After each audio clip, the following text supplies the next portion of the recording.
What's going on? What's going on, people? We're back again on the World Cup show with myself, G. We got the rest of the man I'm going to be touching down shortly. We got Romz on the ground doing the dirty work with the fans at the moment. So once he's, able to fling the footage of it, we're going to go and show you that, guys, because today's games were crazy. We're talking goal of the tournament. We got Richarlison. I mean, look, I'm hearing it. Trudon, R9 region. Listen. I'm not gonna lie to you. I've been a Richarlison backer. When man didn't want to hear about Richarlison, I was on the terrace saying Richarlison's a good signing for Spurs. He might not do it for Spurs, but listen, I think you can see why the saucy teams wanting in their team. Barcelona were linked with him. You got Brazil now. He's keeping a certain player of the season out from a certain Arsenal. A certain London club, and comfortably out. Because Jesus was looking a bit meaty when he came on. Like, I know, real meaty. he was looking like he was part of that Anthony batch. You got that second batch of players. You got the second. The other man. Yeah, exactly. Like, you got JD Sports, you got Sports Direct next to it. You can couple contracts at Sports Direct, of course. But the newest things are always out in JD, in it. So listen, crazy day. Listen, Ghana hurting us right now. Do you know what I mean? I'm out here wearing vintage Abedi Pele t-shirts. Do you know what I mean? Trying to spur the man them on. It didn't work out. But listen, guys, as we always say, make sure we're smashing a like, people. You're going to get the best, football analysis from us, the best banter, the best World Cup show at the moment, period. I know, I'm probably being a bit biased, but bias is needed, isn't it? Bias is needed. And we ain't even being biased, guys. We're not even being modest. We're not even being biased. This is the best World Cup show you guys are going to find on YouTube. We come every single night and we come with analysis. We don't do watch-alongs. We come with analysis. Yeah, I said it. Yeah, do you know what I mean? Everyone doing watch-alongs, do you know what I mean? Not us. But big up to the people already in the building. There's 9 of us in the building already. So make sure we're smashing the like. We've got Zayn in the building saying, listen, Jesus in the mud, Richarlison, what a goal. Listen, it's crazy. We've got Violent Clown saying, look, I doubt Nunes will do anything at this World Cup, unfortunately. Oh, we're going to talk about Nunes. We're going to talk about Nunes. I'm not going to lie. It's actually mad, though. He was looking better for Uruguay than he's done for Liverpool. Like, we'll touch on him. We've got G obviously saying, guys, smash those likes on your way in. Tonight's going to be fun, and it is. Violent Clown saying Portugal also stink too. Ghana should have gave it a go for the whole game, not just the second half. We'll get into that because we've got some different opinions on that. We've got Angel, big up Angel in the building saying taking Kudus off was criminal.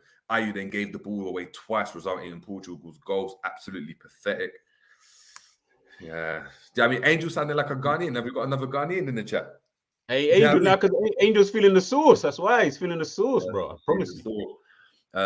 Gio, he's got a couple statements. I hold my hands up. Paqueta passed the allegations. Richard passed the allegations. Neymar ankles made of clay. That's like my ankles, bro. I don't even know if I'm going to play on Saturday. My ankles are all in all sorts of nonsense at the moment. It's crazy. Richy isn't good for Spurs.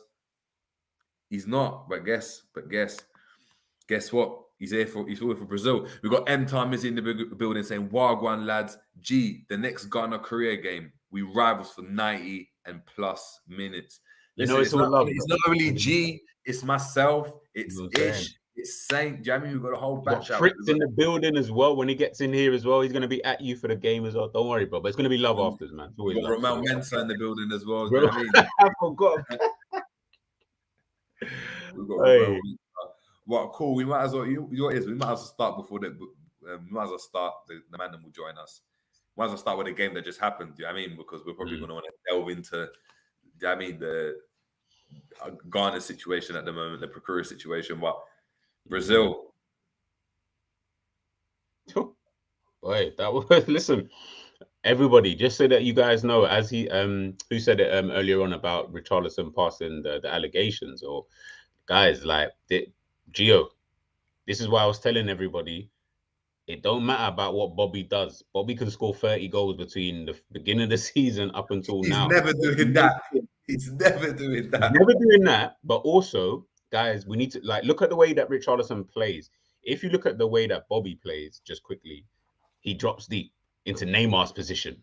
That you can't do that at Brazil. I'm sorry, it doesn't happen. Man's That's position, Paqueta's position, bare man's positions. Yeah, I mean Rafinha's position. Instead of the actual position that they actually need, which is a striker. This is why they've got Richarlison. Now, I think Richarlison is actually a decent player. Like Jerry's alluded to before, and he said it off air anyway. Like Richarlison is a decent signing for Spurs. Yes, he's got those Everton links, so maybe we are a bit skewed with when we speak about him. Richarlison is a very, very decent player, man. We have to give the guy respect. Today, 2 goals, second goal of the tournament so far, in my personal opinion. Brazil were just first half though, they were a little bit.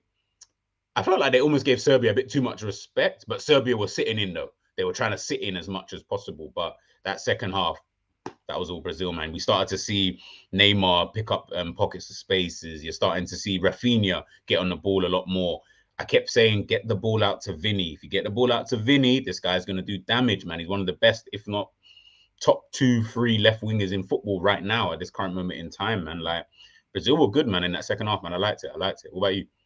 Yeah, 100%. I mean, I want to kind of go against the narrative that the commentators keep talking about, because it's starting to really annoy me. It's like the commentators we got on the pitch only view football from one perspective. And I'm so happy Evra was on the panel today, because Evra was saying at halftime, guys, they're keeping it calm. Like, they're not trying to rush anything. Yeah. They know they can go. I mean, they're not going to go and gung-ho. Like, in England, there's this whole mentality of you've got to be 100 miles an hour from the beginning to the end. And it's hence why Klopp's always revered and this whole style of football's revered, even though it's chaotic, bro. It's like, no, you could see they were controlling that game. Yes, Serbia are a good team. And guess what? In comparison to all the other kind of Eastern European teams, they've been the best. They've been the best. They've been the best because they sat back how they had to, still tried to go and have a go. You could see it, like it was decent. But Brazil were a different level. Think of the ball wrapped into Neymar when he's taken a touch from Casemiro. That ball, first of all, the vision's ridiculous, but that ball zipped in. Zipped. Yeah, zipped proper. Inside the box, and he's taking a touch. Listen, I know it's crazy, and it's actually an argument. The way, you know what, we're just setting ourselves. We're just warming into this competition. Serbia are a strong physical team. We need to kind of assert ourselves. We need to try and get on the ball, have a feels of the ball, understand how we're playing, get some rhythm in our legs. Let's see how the chemistry is working now in actual, proper game. And you saw it, man. I think, yeah, first half you could have said, you know what, they weren't as incisive, etc., etc. But Serbia weren't a Costa Rica. Do you know what I mean? Like, let's be honest. Serbia went to Costa Rica. Serbia were very, very, like, I was impressed by what Serbia did. Like, if I'm being honest, I was impressed. They sat in. They had their little chances. Do you know what I mean? They tried to get forward. Tadic, a couple balls into Mitrovic. Like, they were trying to do their thing. These guys were calm throughout, and it's the whole team. When the whole team's calm, that's a scary thought, because no one's rushing anything. No one was hoofing the ball. No one was just doing the first time cross like Henderson does sometimes. Everything was calm. And then what happened? When they got the goal, they're like, you man are going to come again. We get the second goal. Then we open up because the space is available. Because now you're going to try press us a bit more. Press us then. And you saw it. And you can see it when Neymar got the ball, when Rafinha got the ball. They're standing on the ball because they're like, come to us. Come to us. We don't need to go and kill you right now. It's a 90-minute football match. Like, let's calm it. Listen, I was impressed, man. I was impressed, I think. They taught you, they taught everybody. Probably France, not really. France kind of just had like a good 10-minute spell where they kind of killed Australia. I felt like that was real control from Brazil. Like, as you said, like even the first half, bro, they don't need to come out like that, because if you do, Serbia are not shit. They will come and score. So you need to be careful about just flying out of the blocks and stuff like that. They had to kind of see what they were about first and foremost. How are Serbia going to sit in against us? Okay, cool. And then when they've clocked that second half, you can tell, like, whatever the manager's told them, he's probably just told them, all right, you can go out and play now. You can go out and play, let them come on to us, and then we're good to go. And Brazil controlled that game, in my opinion, and probably Jerry can probably echo, is in 90 minutes. That was a full 90 minutes of just control. And then you saw it. The goals were just fun. It was control from a team. And as Gio's saying, and big up Gio, because Gio's coming with the facts today. Serbia are a serious nation. Brazil had to respect them. And that's what it was. As a unit, they were serious. Like, you didn't look at that team and see any weak links. There was no bozo moments. The keeper was fantastic. Keeper was like, whoever that keeper is, Have a look in it. If you're looking for a keeper, have a look at that keeper. He's 6'8". He's quick off the blocks. Like, he's just a specimen in it. And you can see all of them are like 6'5", 6'6". Like, yeah, you see the centre-backs. The centre-backs were huge, bro. Fucking hell. And they were all athletic as well. That's what's mad. They weren't like no slow. Do you know what I mean? They weren't slow. They were keeping up with the fastest players in the world. Listen, it was crazy. I think I was happy with what I saw. I think it was one of those kind of games, man. I think like Brazil will probably slap a team at some point, like 5-6-0 or whatever, but they don't need to. They're here to win. Like we saw it. I can't remember. I think someone said it on the stream yesterday about how Brazil have got the 6 star on their, or Neymar, sorry, had the 6 star on his shorts or whatever. Bro, they came here to win, bro. Like they're not trying to fuck that up. So they're gonna do whatever it needs to be done to win these games. And today was kind of just on show. Like I said, Serbia are a good team, man. Like they were able to bring players like Vlahovic off the bench.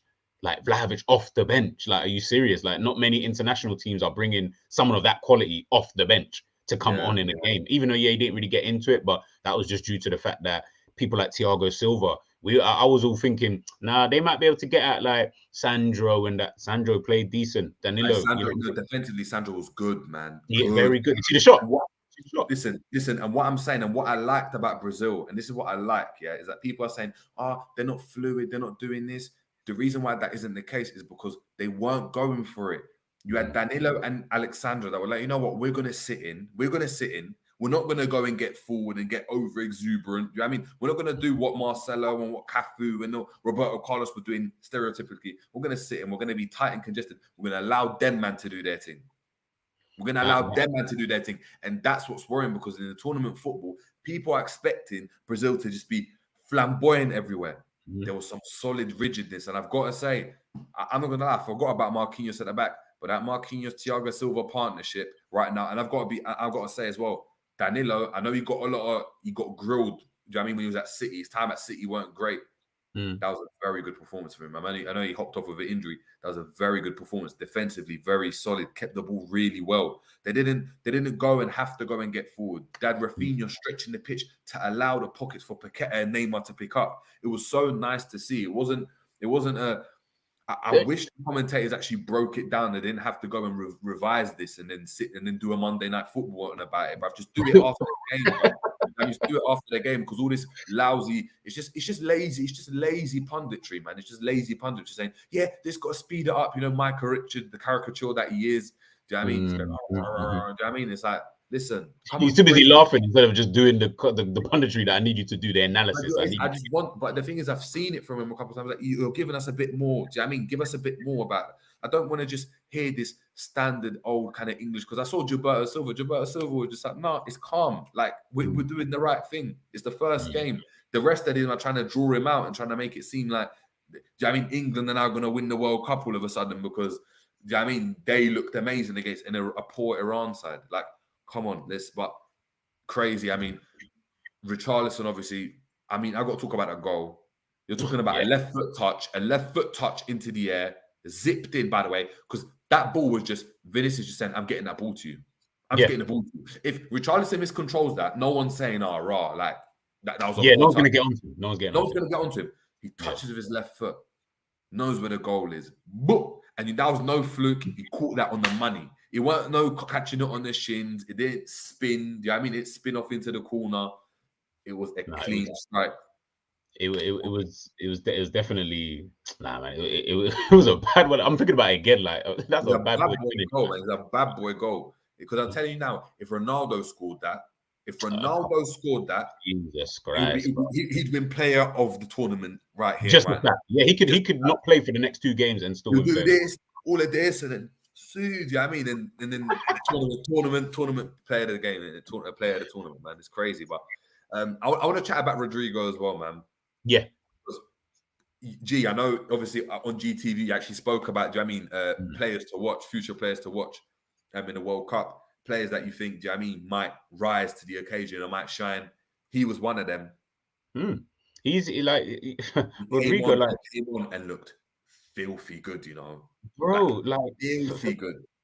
Forget what he can do with the ball at his feet. He's Brazilian. I expect that. You know what I mean? You know, he can do that, and he's an attacker as well. But it's just the sheer fact that his just literal positional awareness, like where to be on the pitch at the right moments in time. For me, I love it. And I proper like Rodrigo. Seeing him properly, like last season in the Champions League for Real Madrid, you know, coming on and stuff like that. I kept thinking, okay, yeah, he's coming on and he's becoming a bit of a nuisance, but he actually became the go-to sub for Ancelotti. Like he was like, if the game's not looking, you know, too great, I'm bringing on Rodrigo. Yeah, and I used from to an always attacking perspective, 100%. yeah, and you used to always think like, all right, cool, yeah, fair enough. He's an attacker, so he's the only one you got. But then, as he's grown into Real Madrid, bro, it is going to be frightening watching that front three of seeing Vinicius on the left when Benzema goes, Rodrigo down the middle, and whoever else, maybe Valverde, whoever on that right hand side potentially, because Rodrigo is a player that he is someone who.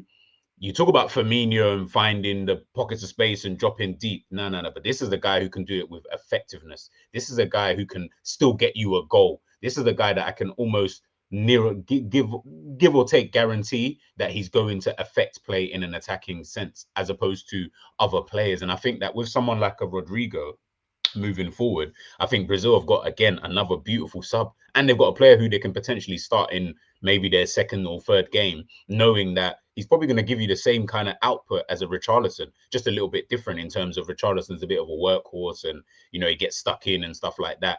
Rodrigo don't need to do that. Again, it's the half spaces that he's finding. I'm seeing him next to Neymar and he's taking pot shots just outside the box, but he's got a good finish on him. He's got a good touch.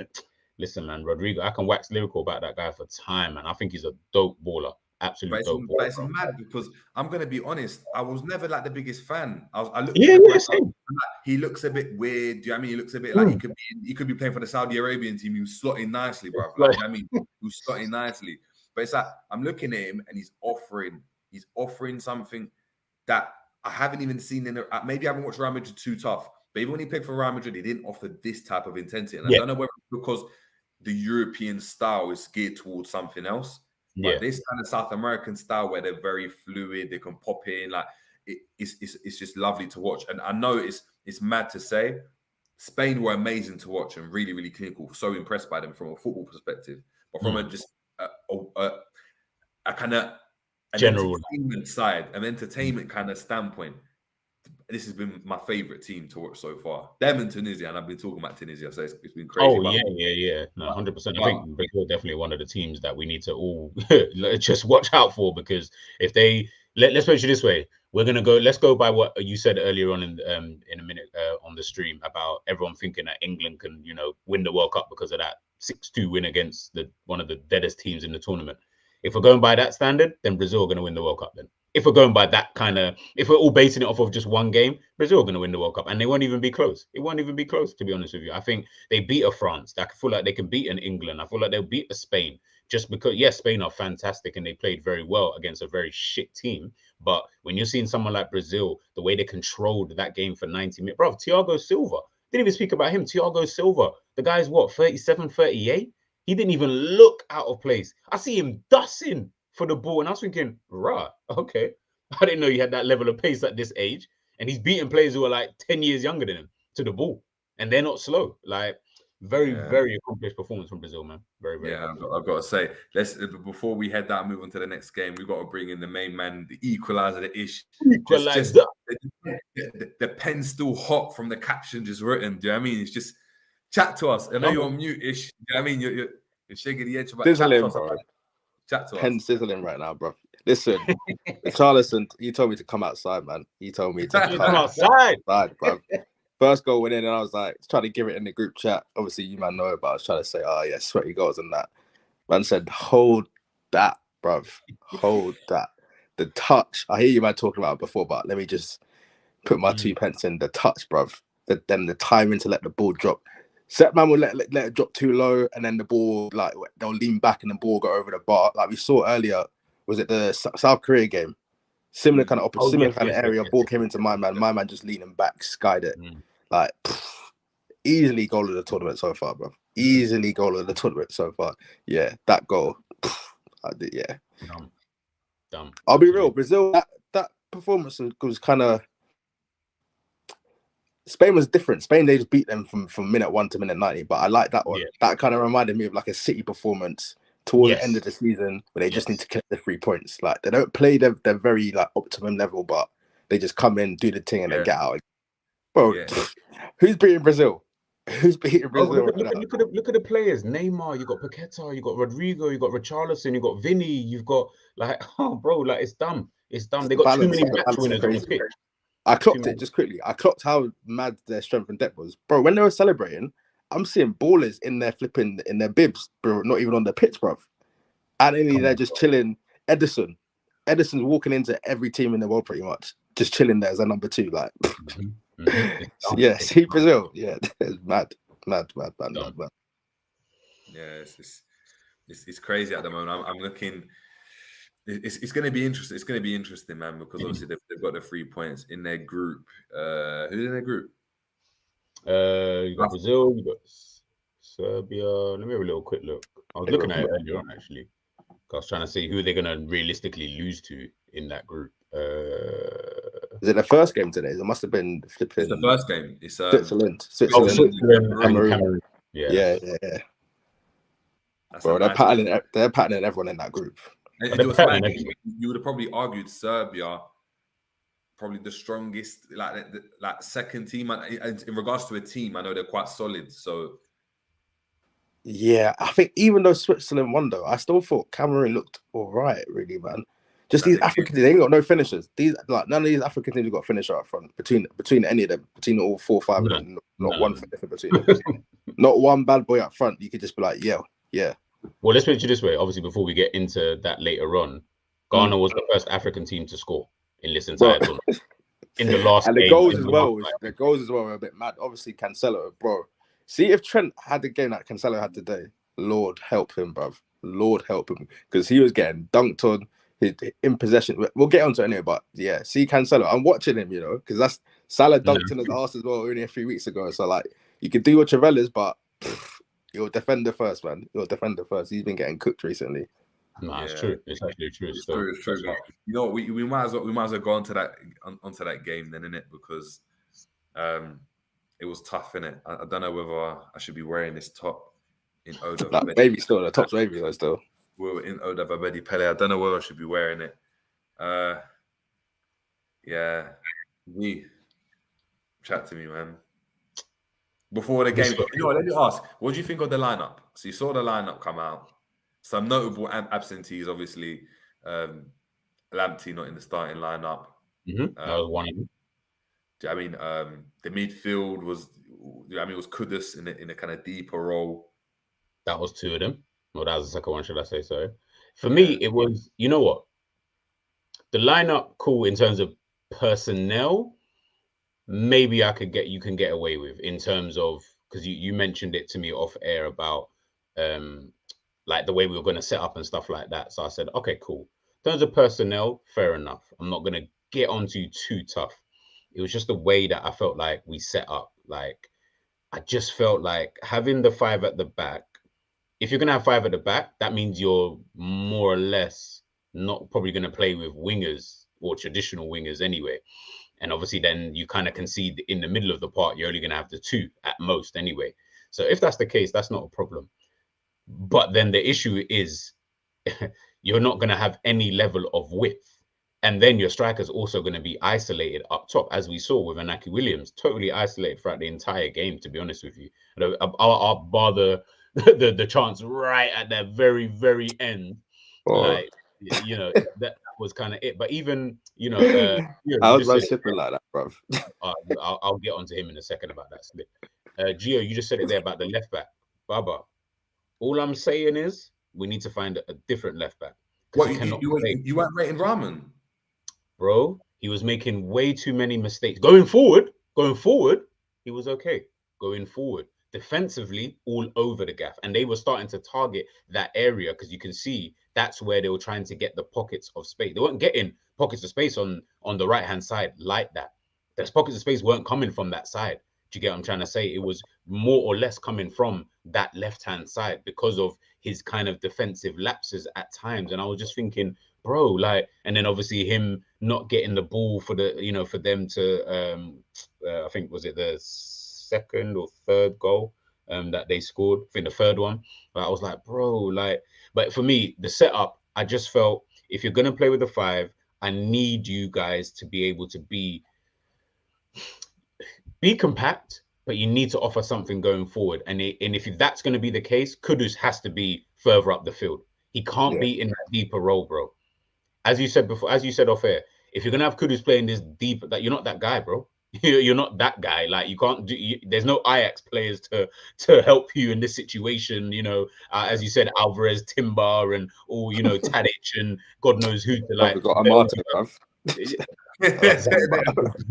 Exactly. You know what I mean? It's like you haven't got all of those kind of players. So for me, you need to be putting Kudus closer to the striker. To be honest with you, if you still want to play Ayew, you drop Ayew back in then. But Ayew, I felt, was almost caught in two, where he was supposed to be in the midfield, and then when we defend, he's supposed to come back, but he wasn't really tracking back enough.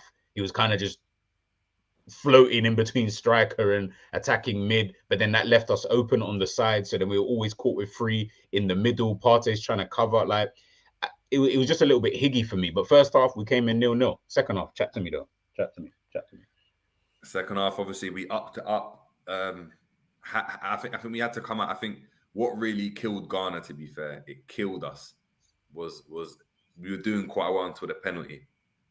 That penalty ruined everything, because what it did is it meant that Lamptey was supposed to come on before the penalty came on, because he was supposed to give us that oomph now. I think what they wanted to do is sit back, tire themselves out, then hit them with the pace. So Kira didn't start, right? So Kira was going to come on. You had Lamptey that was going to come on. You literally just about to come on. So, do you know what I mean?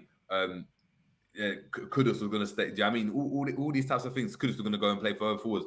As soon as that goal went in, the game changed now. The game changed. So now that Lamptey thing, obviously he comes on, but he comes on to us now drawing, actually. Do you know what I mean? And then you're making changes. You're making changes in the team, and you make 2 big changes, because Kudus and Andre Ayew come off. And as a result, these brothers that are coming on, like I think it was Semenyo, isn't it? Semenyo and Semenyo at the time. It was Semenyo and Lamptey that come on. They're not even in the game yet. They can't get into that type of game. So all of a sudden, everything looks lopsided, because they're trying to be now more attacking, but we've actually just scored by being a bit more resolute, because we just went a bit more direct. Could have played a bit further forward, but the rest of the team knew what was going on, and I think that just left us a bit disjointed. The good thing, the positive thing, I mean, I'm looking at it, is that we score goals. So one thing that I was worried about, I was like, you know what, can Ghana get goals? I can't see where the goals are going to come from. We score goals against the favourites of the group, which gives me hope anyway, that against South Korea in the next game and against Uruguay, that aren't as defensively strong, in my opinion, or maybe just even they're not as strong as a team, so they won't keep the ball as well. There's going to be goals. There's going to be goals in the game. And I mean, we're just going to have to go for it now, innit? We're just going to have to go for it. I mean, there's nothing more to say.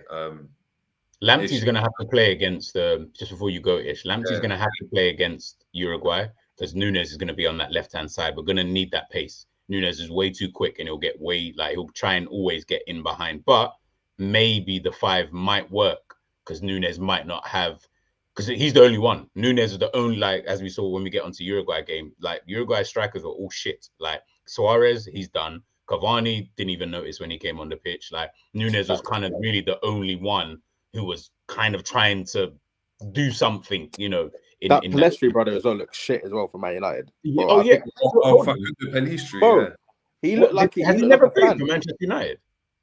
I think he might have played. No, he hasn't. He's on loan. Is he not? Oh, fair.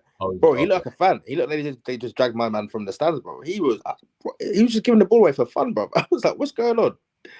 Yeah, but yeah, they're definitely. The only thing is, if we start Lamptey in the air against Nunes, mismatch. That's going to be If they pattern that diag. But do you know what it is? Then what you're doing essentially, though, is you're saying we're playing 3 at the back anyway, right? So all it is that if Lamptey gets caught across, Amate or whoever's playing there is going to should be going out.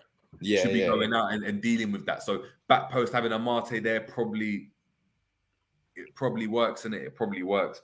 But it's one of those ones where we need to go and attack, because if we play the brother that played now, I don't know. It's just a tricky one at the moment. I don't know. Like, yeah, G, chat to me. No, I was gonna ask. So, okay, cool. The next game gonna have is. I think it's Uruguay Friday. You know. Is it Uruguay Friday? Pretty sure. No, South Korea. We got You Uruguay. got South Korea first. And then Uruguay's on the Friday of next week. That's better. I think that's better. I think that's better. Yeah, because it kind of sets us up. All right, cool. Ish, I'll ask you then, yeah. How do you feel then we set up against a South Korea? Because we saw how South Korea played today. Very compact. Energy on a million. I don't even know where these men get this energy from. They were running till the end. And you got to remember, their attack is very decent enough in terms of, if they can sit. If they want to sit, they'll just sit. Like they did against Uruguay today, but they've still got obviously Heung-min Son, one of the best attackers out there. But then they've still got wide players who can still affect the play. How do you feel then we would have to kind of set up then against a South Korea, for example? It's going to be an interesting one, I think, because like neither team can play how they played today. Because South Korea very compact today. We were first half, we just couldn't get the ball out. It was mad. Like we couldn't string two passes together. It was just. Clear, it was clearances more than passes. We weren't even actually passing that ball out. We just clearing it away. Before you continue, before you continue, I'll ask you both because obviously me and Joe were debating this earlier on. If we played like that in the first, like let's say moving forward, for example, how we played in that first half, but maybe try to keep a bit more possession, would you mind that going forward? No, because I saw what the second half much better it was in the second half, and we actually were playing with a bit more intensity and like impetus. And I feel like we're gonna have to do that anyway against South Korea because we have to match the energy anyway. Even if they're defensive, they still got energy. Like we can't play how we were playing today because that first half was lethargic. We weren't even defending with like energy. It was just defending like Portugal weren't really kind of going for it. We were gonna kind of just like doing these just meaty clearances out. So either way, we're gonna have to switch it up in the South Korea game, but. I heard what Joey was saying earlier about Kudos as well. It's like all other nations do it. They just get their better players further up the pitch, even if it's not their natural position. You've got a player there who's playing in the Ajax team who's balling out right now in a forward role. Why are you playing man in midfield? Like he played all right today, but because what they're trying to do, because what they're probably saying is that I know his pressing was quite well. There's a couple of times he presses really well because he's quite agile. So I think what they wanted to do is see can they get him in transition, running with the ball from deep. But actually, would you not rather have? Can you not? I'm like in terms of football in general, the harder thing to do is to put the ball in the back of the net. Innit? Exactly. I'm sure in our squad we've got another brother who's just no, but that's what I'm saying. Win the ball well, yeah. That's what I'm saying in the group chat. Like if you go and look at like Kira and how he's played in the Bundesliga this season, for example, for Freiburg and how he plays, he's someone that carries the ball. He's a ball. He gets the ball and he carries the ball. He runs with the ball and then finds him. That's why I was surprised as to why he didn't go and play. And I was sitting there just thinking, and I was in the van just watching. I was thinking. Why is he coming so deep? Because he's running, but his touch isn't like. Do you know what I mean? It's not like a Thiago touch. Do you know what I mean? That I've been berating or whoever. Like, he's gonna drop the shoulder on two man and let it roll past. Break into space. He was getting the ball, he was touching, it was baggy, and he was getting eaten up. He was getting eaten up in that midfield. So, yeah, it will be interesting. It's just my problem is though. I've just got a feeling, and I said it, Ish. I don't know if you heard. I'm so happy it's not the keeper this time because our keeper actually looks solid. The keeper looks solid. Yeah, he does the basics well. He comes out, he catches the ball. You know the basics. He ain't got that Kingston and that in the last World Cup to Portugal. He wanted to do a little alley-oop to Ronaldo. But you know what? I'll say that all the African teams actually they're patterned up with their keepers because even Onana today. Onana's a polished keeper though. Bro, that was playing like first centre back. That was coming out and popping it as well. I was like, yo, you got to remember Onana's schooling at La Masia. Do you know what I mean? Like it's a different. Yeah, different. Actually, no, I tell you, like Mendy's the only one who's been on fuckery, bro. Yeah, Mendy's that goal, bro. But do you know what it is that I'm scared that in our team we've still got that bozo moment where when you look 100%. Around and our centre backs are like this, like arms up in the air, just not knowing what's going on. Even the pen, as much as it wasn't a pen, I feel like. No, it was a pen. It was a pen. I don't know if it was, bro. I don't know if it was. Listen, I want to say it was not a pen. I just watched it back again. I don't know, I don't know. He what I mean, he's just caught him in terms of, yes, he's got the ball, but he's just, and I do mean just got Ronaldo foot. Ronaldo's literally just got there but Ronaldo's done it on purpose. Ronaldo's put his foot there on purpose because he knows my man is coming in to tackle me. He knows. But I feel like as he makes contact with Ronaldo, I feel like he touches the ball just as. But this is what I'm saying. Is I thought he touched because I looked at the ball as well. The ball moved first. For me as well. It's a contact sport, innit? Like for me, yes. it's like if he's done that, but got the ball as well. For me, that shouldn't be a penalty. I know it's not the laws of the game. I know someone's gonna go and just reel off FA's E5. Do you know what I mean? Whatever, section 8, line 20. Or, do you know what I mean? I don't care about that. But I'm saying for me, I'd be like, put it this way, I'd be very hard done by. If I was playing, I'd be like, bruv, I'm playing against a Ronaldo. Of course he's quick. Of course he's going to come and try and do that. But I've got the ball in that situation. Like, do you know what it is as well, Jerry? He doesn't even go to ground. If he went to ground, then they'd be like, cool, you know what? A whole man does this. Man does this. Come on. Yeah. You can kind of sit, but he's made a clean attempt for the ball. Also, he's got to go for it, bro. Like some people's go is in the box, like ready to get the ball. What do you want him to do? Not go. So it's just like for me, it was like you just knew, like, let's put it this way. Yes, he kind of had to go for it, but Ronaldo's going away from the goal. He ain't heading towards goal. He's going that. You know that reversal's coming, bruv. That lick of a reversal. But he would have had that though. I felt like he just would have had, like, if he's going to cut back. Remember, Ronaldo's not quick enough, man. Like Salisu will dust man for pace. Man, ain't got yeah, but do it. It's the first. Even then though, it's the first couple yards because Ronaldo even showed that a couple times when he does that little burst, he's still got that burst. He's still got that over like 2-3 yards. Over that first couple steps. So because obviously naturally, even if a slow brother does it, you see it, the fat brother, if he takes that step and you don't know what he's gonna do, he's gonna get there before you anyway. So Ronaldo, if you allowed him to do and shift that ball to the left, I've got a feeling he rashes that into the roof of the net. I've just got a feeling he rashes it because the way he took that penalty as well, bruv, the penalty was stupid.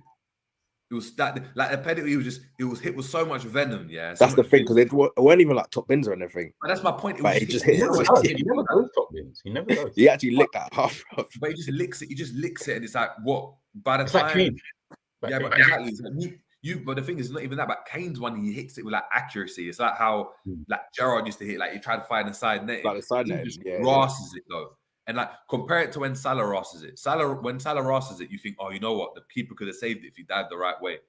Ronaldo, I feel like Salah gets bare lucky with his penalties though, because they're not in the corner and they're not that hard either. Like when the keeper goes the right way, the keeper saves it, but it's not even like a top save. It's just like one of the ones where you just hits your belly or something.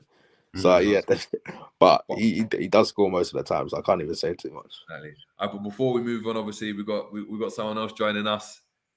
Lateness is greatness, as always. See him smiling. Do you know what I mean? Mr. Makepeace in the building. Big up. We got oh God! Don't make me share bottom row with this pussy or that. No. You gotta switch up the thing, bro. Like, I'm not having it, bro. Ish, don't chat to me. I'm about to get patterned. Oh God, man! I'm about to get patterned. 100%. Chat to us. Hey, come on. I can't even be too long, but there's no way you man are going to chat about Ghana and I can't get involved. I said I have to. Hey, G, brother, that weren't a penalty, bro. Like, that weren't a penalty. Bro, I think we got a Ghana hat on, bro. Because I'm not real talk. I'm not even. I'm looking at it, yeah? Do you know what it is, yeah? Do you know what it is? Watch the replay. Okay, I want everyone to just go back and watch the replay again. Bro, I just watched it now. Big man, I just watched it again now. I don't think it's a penalty. I'm telling you. I watched it before I come on. That's why I was like, yo, let me really see. Like, I get it. I do think Jerry's onto something though. I think if you allow him the space, yeah, I think he rashes it. Do you get it? And he's actually got in. You can't say he's got the ball first, but he's got a little. Like, but I got the ball, bro. Like, you know them ones there. Like, but know where you are. Know your audience. You're in Qatar. Do you get it? Like, these man there.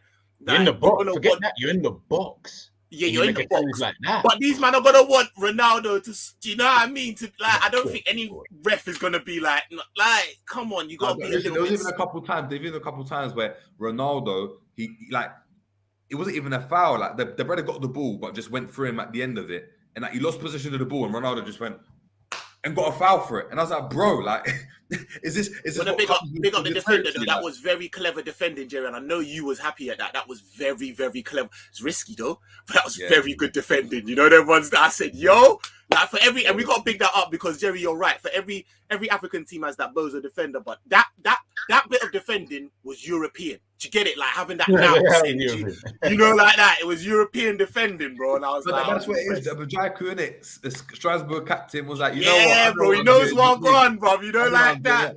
I'm gonna have to just. But do you know what it is? It's smart, innit? He's clocked himself. Oh, you know what? I'm the wrong side now, innit? Like And on the wrong side. I had to turn around and start grabbing him and start grabbing him. And I think he knows that Ronaldo never caught it clean, so he's just looking like he's looking to stable it. I'm gone, boom. I just thought, yo, that was good, bro. Like that was, get it. Just quickly, like I see Sui Junior, like he's saying, if that's a penalty, Konate should have. I agree. Konate needs to be careful though. Konate, I've said it a million times. This guy will give away so many penalties, not because it'll be like today, basically, how we saw with Salisu. Like it will be that type of contact Konate does on a regular basis. Konate picks up yellow cards all the time.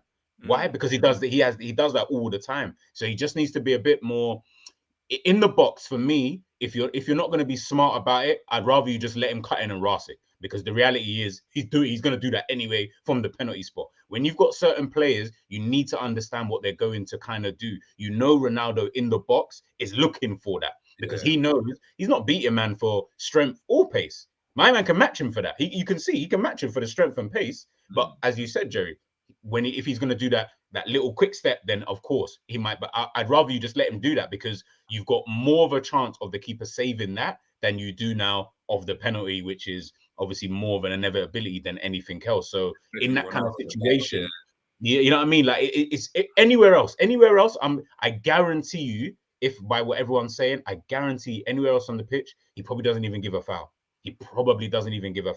In the box though, Ronaldo's giving him something to think about straight off the rip. And when he's done that, you know he's given a penalty, bro. Like it's not going to be Ronaldo.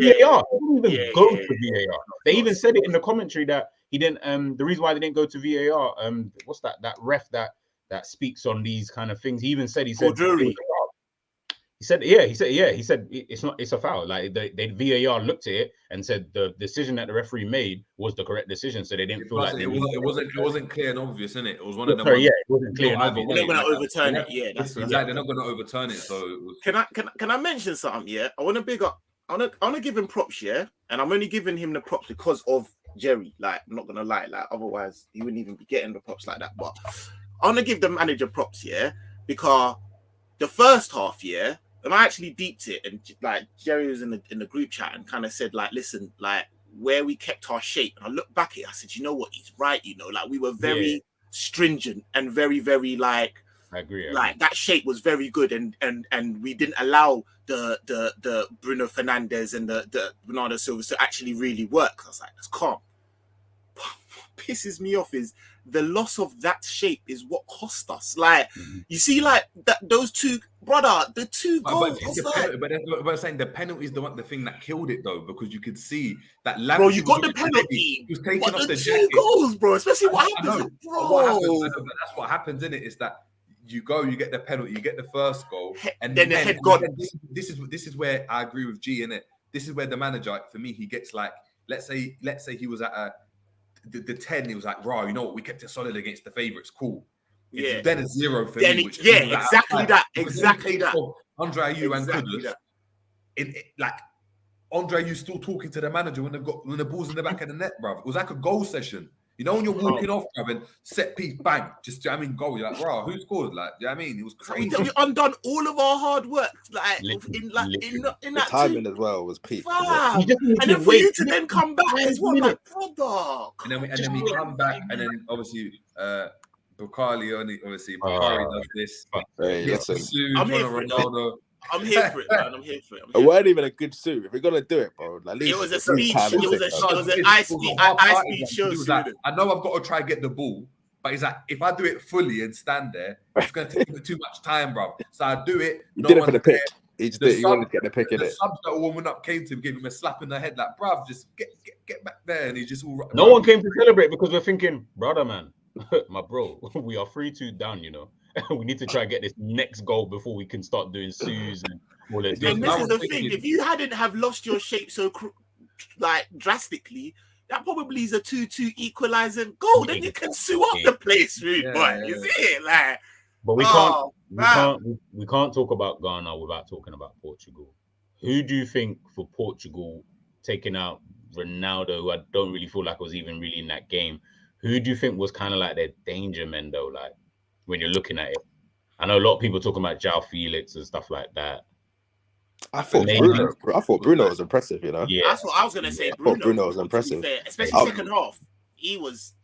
Yeah, he's pulling strings, bruv. Pulling strings. Strings, I even think for United, like since Ten Hag's come in, he's getting better in possession as well. You see how he used to be on like a kind of like a Hendo thing before, just a bit more productive in terms of like the pass. Just a bit more tech. Bro, just a bit more tech. First time passes galore. Like he'll just do it for fun. He's not even thinking. Sometimes he's just playing the ball into like open spaces.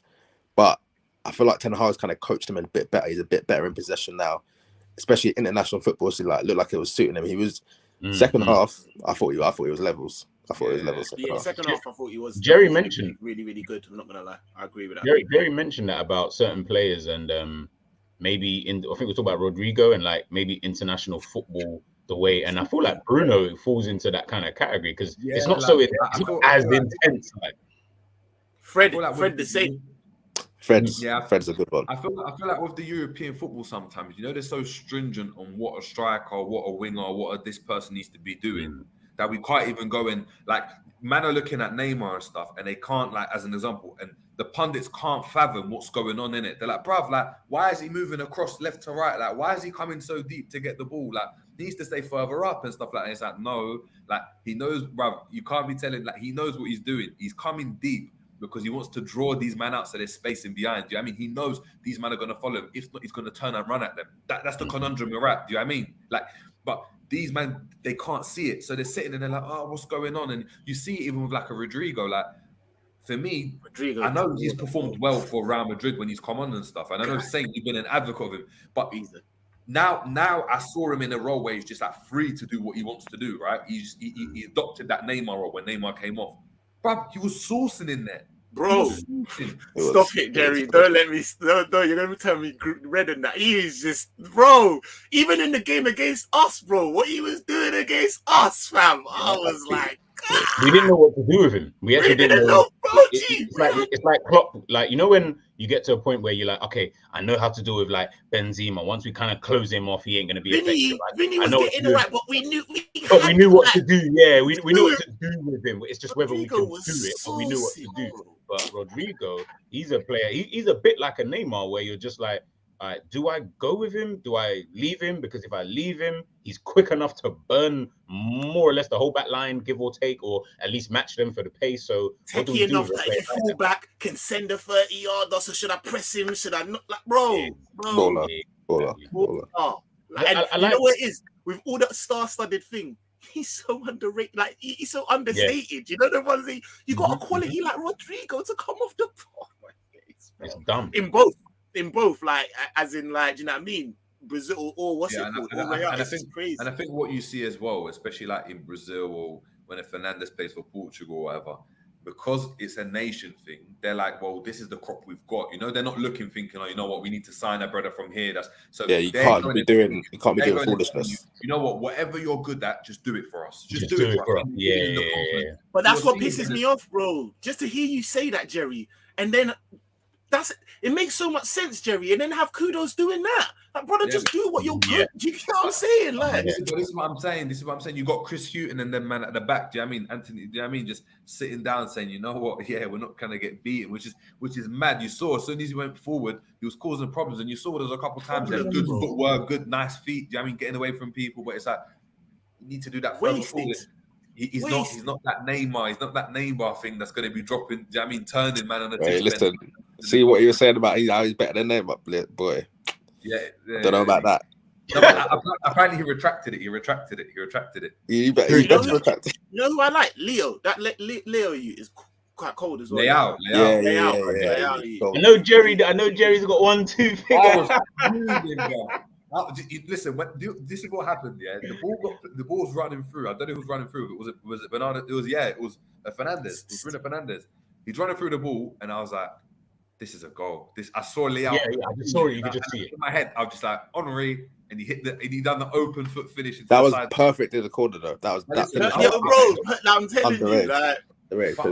This brother, he's another bozo, man. I'm telling you, he's Jerry does not rate. He's got a bit of ASM. He's got a bit of ASM, bro. He's got a bit of ASM in him. But that's a bit. I think I hear that ish, but like that's exactly what I was looking at. I'm like, you're not as untamed. Do you get it? Like you're actually a you're little bit more rigid. refined. Like, do you know what I mean? Refined, Slight, yeah. Do you know what I mean? Like, Do you think he? I don't know enough about him, so I'm like, I saw the ball come into him. Listen, I saw the ball come into him once. It was a simple, like, just ball down the line in it, and I expected my winger to deal with that. I was seeing Rafinha, even as poor as he was, in that first half, I seen him deal with those balls, like dead, running at his man. Leao, like bobbled off his shins and went off. I was like, yeah, man. I was like, this brother's not that. He was trouble for us, though. I'm not gonna lie, bro. He scored the goal. He was bro. trouble for us, bro. I couldn't believe he was trouble for us. And I'm using this to learn about certain man, like you said, in different. Like, let me see what you're like in the national settings, or let me see what you're like in this. You get it? Like, certain things might just work for you, bro. You see what I'm saying? So, and I'm like, bro, we ain't what getting I any saw, of these players, bro. you have to hold that agenda, G. You know, like that. Oh, no. I'm holding it. I said it infuriated me, but it was a good finish. I'm telling him. When I saw it, I was that's like, cold, bro. It was a finish. I'm watching, you know what? Like Violet Clown, other players. like Violet Clown 03, Leo's bare raw. That's what I see. Like, do you know the ones there? Like, that's why when you said ASM, I was like, yes, that type of esque player. But I feel like he could. But I hear what Jerry's saying though, because there is a bit of a bozo on that as well, though. Because as much as he's a bit of a flair, a bit of a maverick, there'll be times where the ball will roll under his foot, or he'll kick the ball against another foot or something. He's young, isn't it? Yeah, like I think like 23 or something. Like 23 or something. The flair isn't like what I saw in Rodrigo do. Do you know what I mean? The flair isn't like that. It's flair, bro. It's flair. It's different. Yeah, that's what I'm saying. Yes, bro. The jelly sandals are on. The jelly sandals are on, and he's stepping on the ball and that. You know what I mean? The balls will be flat. You might just catch it on the one big toe and bring it down in your little half piece, and then it's the flair, bro. You gotta take it. Don't kill me. Yeah, it's crazy. I think listen, I think we gave Portugal in that second half. We gave them a good game. In the end of it, if you look at the result and stuff like that, we kind of did limit them. Other than that Ronaldo opportunity in the first half, you're right, Jerry. They didn't really get to. They were picking up the ball, obviously, because we just gave them the possession, but we was calm. Like, in terms of that, if that's what he was intending to do, then calm. He did it. But I think, as Saint was saying, it's just Kudus. I just think next game he just got to be in a more attacking area. And I think everything else can probably even stay the same, but just get Kudus a bit more closer to goal, because he can affect play, man. Trust me, like he's probably going to go off. Like, your in-game management, man. So bro, it's all Klopp. Like, I told you, this bozo fucking Klopp doing the stupid substitutions. That's what man was doing today, bro. And I was like, bro, wait, literally just 2 minutes, because we've just scored. Remember, that's when you're most vulnerable. Portugal needs to get a goal, and we have just scored. So our like enthusiasm is on 1,000,000 right now. So the whole guard was down in it. Yeah, I'm saying everyone's kind of gone. Let IU and Kudus just. And you could see that, bro, because like I said, when I looked at the shape that Jerry was making me realize, I was like, yeah, actually, Jerry, you're right. You know, we was tight. I said, bro, what happened to us? Like, we just. Was that for 10 minutes? Is that for 10 minutes? We just said, you know what? Open ourselves up. Just open ourselves up. Just let me see if I confirm it, bro. And that was it. Like, bro, it was red light district, but for free. Like, it was crazy for like 10 minutes, bro. It was actually crazy. Like, just come get yours, bro. Come get yours for free. 10 minutes. Like that. You can't do that with top talent. Like, you know, the ones they're gonna do that, bro. They're just gonna they're attacking that swiftly, you know, like that. Bro. And then your game's done in that 2 minutes. You're like, bro, what happened? Like, happened before you know it, you're 2-3 down, man. Wake up, the mollies run out in it, and you're like, hold on, bro. Like, mascara dripping down. You don't even know what the mascara's dripping down, you know. You don't even know what's going on, bro. It's crazy. You know, you're looking around thinking, right, I need water. My mouth is dry. I need water. It's just the dead things at the end of the rain. That was going on, bro. You know, like that. Like, what? You've been catching the wine for 20 minutes and thinking you're doing the job, bro. Then the lights have come on for 10 minutes. Bro, you're looking at the thing's head, like the makeup's all coming off. You know, the lights melted half of the face off. You're like, hey, you know what? You got to step outside. Do you know what I mean? And when you step outside, it's dark now, innit? So you revert back to normal. Your wave continues. Yeah, 100%, man. Like, I think Portugal, for me, I know people had them as like dark horses, but I don't really see it like that with them. Like, I thought Ronaldo me as well. Like, I really want them to lose, man. Like this. 100%. Yeah. You know, like that. Like when João Felix was doing the whole like, I'm not really feeling it. João Felix, bro. He's a pussy, man. Like that guy was like someone rolling around like some actually do the thing. You know, like that. Like you, man. Like dark horses, my ass, man. One, But they've got very unlikable players, though. I feel yeah, like. that's it. Bernardo, and CR7. That's enough for me. Ronaldo. That's enough for me. You know what I'm saying? Like, Yeah, they've got players that they're you're like, in that team, bruv. I'm like, Yeah. I don't like you, man. Like, you know that's what made the thing hurt. Even when I was like, yo, we done all right, and then to get João Felix doing up that and then slapping, and I'm like, oh. He was quiet though, man. People were making out like this guy was some God-given. He was. Bro, what's he done since he's gone to Atletico? Bro, this season apparently, I don't know. Man got rid of the braces. That's all that happened. Real talk. He got rid of the braces. Braces, man. Braces, bro. And the spots have gone, bro. That's all it is. Puberty hit him. But one second. Before we move on to the next game, we've got man like Romz live and direct. Hey, from the fans. Romz, what to say? Oh, yeah, let's say that. Listen, I'm a bit yapped, but I was shouting off my head for Ghana. Bro, but man, them at 3-2, my man doesn't even want to get the ball. Man just trying to see, you know. Bro, Welcome that's embarrassing. Welcome to Ghana, G. Like, you know, That sums us up. Bro. Like, that's how we do. Up right there. That's us, bro. That's how we do this, bro. Then I need to get used to it. Yeah. Come on. Yeah, Look at that, Romel Mensah in the cut, bro. He's a Yeah, doctor. When I see that on Twitter, I was dying, Romz. I actually spat out my drink. I was finished, bro. I was actually dying. No, but man, let's be honest, yeah. I've not, because I wasn't watching from the start of the stream, so I don't know any of your views, but I was quite encouraged by Ghana. Like, I don't know about you four, but I think there was some spells of play where Kudus deserved to have the second name of Neymar. I thought Kudus was excellent, bro. They couldn't deal with him. They couldn't deal with him. When he was further forward, they couldn't. Yeah, they just couldn't deal with him, bro. I think other than Tunisia, Ghana are probably the best, if not on par with them, African team. I swear it's the only African team to score so far. Yeah, facts. I think technically Cameroon are probably better than us, to be fair, but like I wasn't really impressed with Cameroon like that, you know, though. No, not in the performance, but if you're just looking at the team, like, I would technically, I think they're probably a little bit. Bro, and Bromo's got that bozo gene as well, bro. I think we'll do better than them. I think we smoked them. Yeah. I like him, Bomo, though. I like him, Bomo. I saw him there. Bro, he's a bozo, bro. He's a bozo. Nah, Bomo's alright. I like him, Bomo, you know. Yeah, I the like low him, socks Bomo. as well, man. When I see them low socks, I'm like, I'm watching you, bro. I need to see what you're saying, bro. You're not saying anything. I'm not. I can't lie to you, man. Yeah. You don't think Ghana will go through? Because I honestly think from what I saw today, I think you know Ghana. what it is, yeah? I love you straight through. Because us four, because we're Ghanaians, isn't it? We know the vibes, but Romz is coming on saying, yo, we got this to this. So he's on loan for how many? He got the vibe for a second. Got the vibes. I had 1-2 plantain chips and a supermarket. I was like, we are going. Hey, you know when the loan signing just starts bagging like a willet or like a purple. No, but you, man, like I was genuinely so happy watching Ghana. Like, I liked what I saw today. Honestly, I liked what I saw, but it was just. I think someone said it. Yeah, when it went 1-1, to concede literally a minute or two later, it's like all that hard work, because Ghana had a spell where Portugal were uncomfortable, bro. They couldn't hack it. And who's the right back for Ghana? He was cold. He was moving cold. Ali. Yeah. When he lost his things as well, I said, yeah, go on, like, do you? Yeah. They were doing Lamptey, to be honest with you as well, wasn't really saying much. Yeah. I think their nerves got to him. I think their occasion got to him, you know what I mean?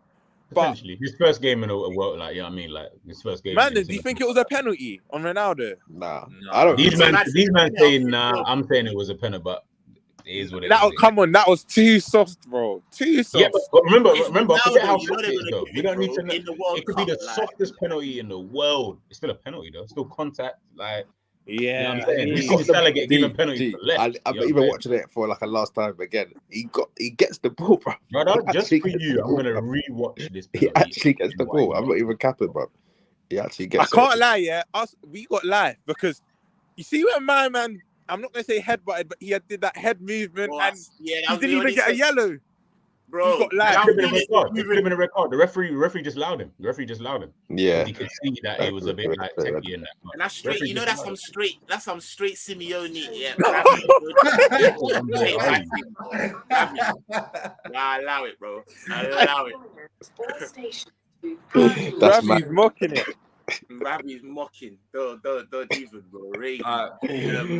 But man, I'm about to lose connection in that. Yeah, big up. If I get back in time, I'll jump in again. But big up, smash them lights, everyone in that. Cool. Big Big up, up. Romz. Yeah, man. Yeah, the footage is gonna come from Romz soon. So make sure you're staying tuned for that, people. Yeah, let's get into the next game. Next game in the group. Earlier one, Uruguay, South Korea. Dark horses. I know me and G done our predictions. We labeled them dark horses. We spoke about the spine of that team, saying, Jimenez, Godin, Bentancur. Was this the 10 o'clock one? The first one? No, No, the 1 o'clock. 1 o'clock. Yeah, 1 o'clock. Nunes, Suarez, Cavani, whatever. But the spine's looking quite solid. You know what I mean? And you got a couple of players dotted around. I didn't really watch that game, so G, you're gonna have to. Not gonna lie, neither did I really like that. I watched the second half.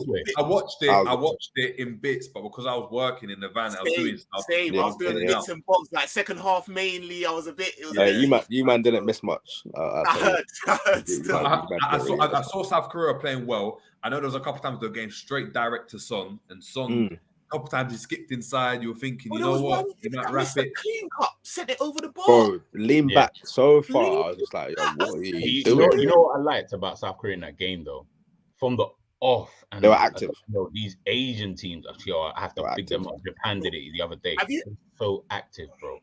Bro, have you ever played 7-a-side with like? And I'm not, bro. I've played a couple 7-a-side games like with a few Asian. Bro, the way they hustle, man. They're busy. They're busy, bro. Not for me, bro. I smoke way too much weed, but they're on, man. Like I said, allow it, bro. Like these man, they keep their system very, and they just there. Like I beg you, try and miscontrol the ball in it. Watch, and they're pacey. Like, you know them ones there. Like, they bring out Bozo Saint at 7-a-side. You just rasses someone. Rasses one of them. Yeah. I like playing against Becky man because I know one go. If you give me a man that's hard working, brother, you're gonna get the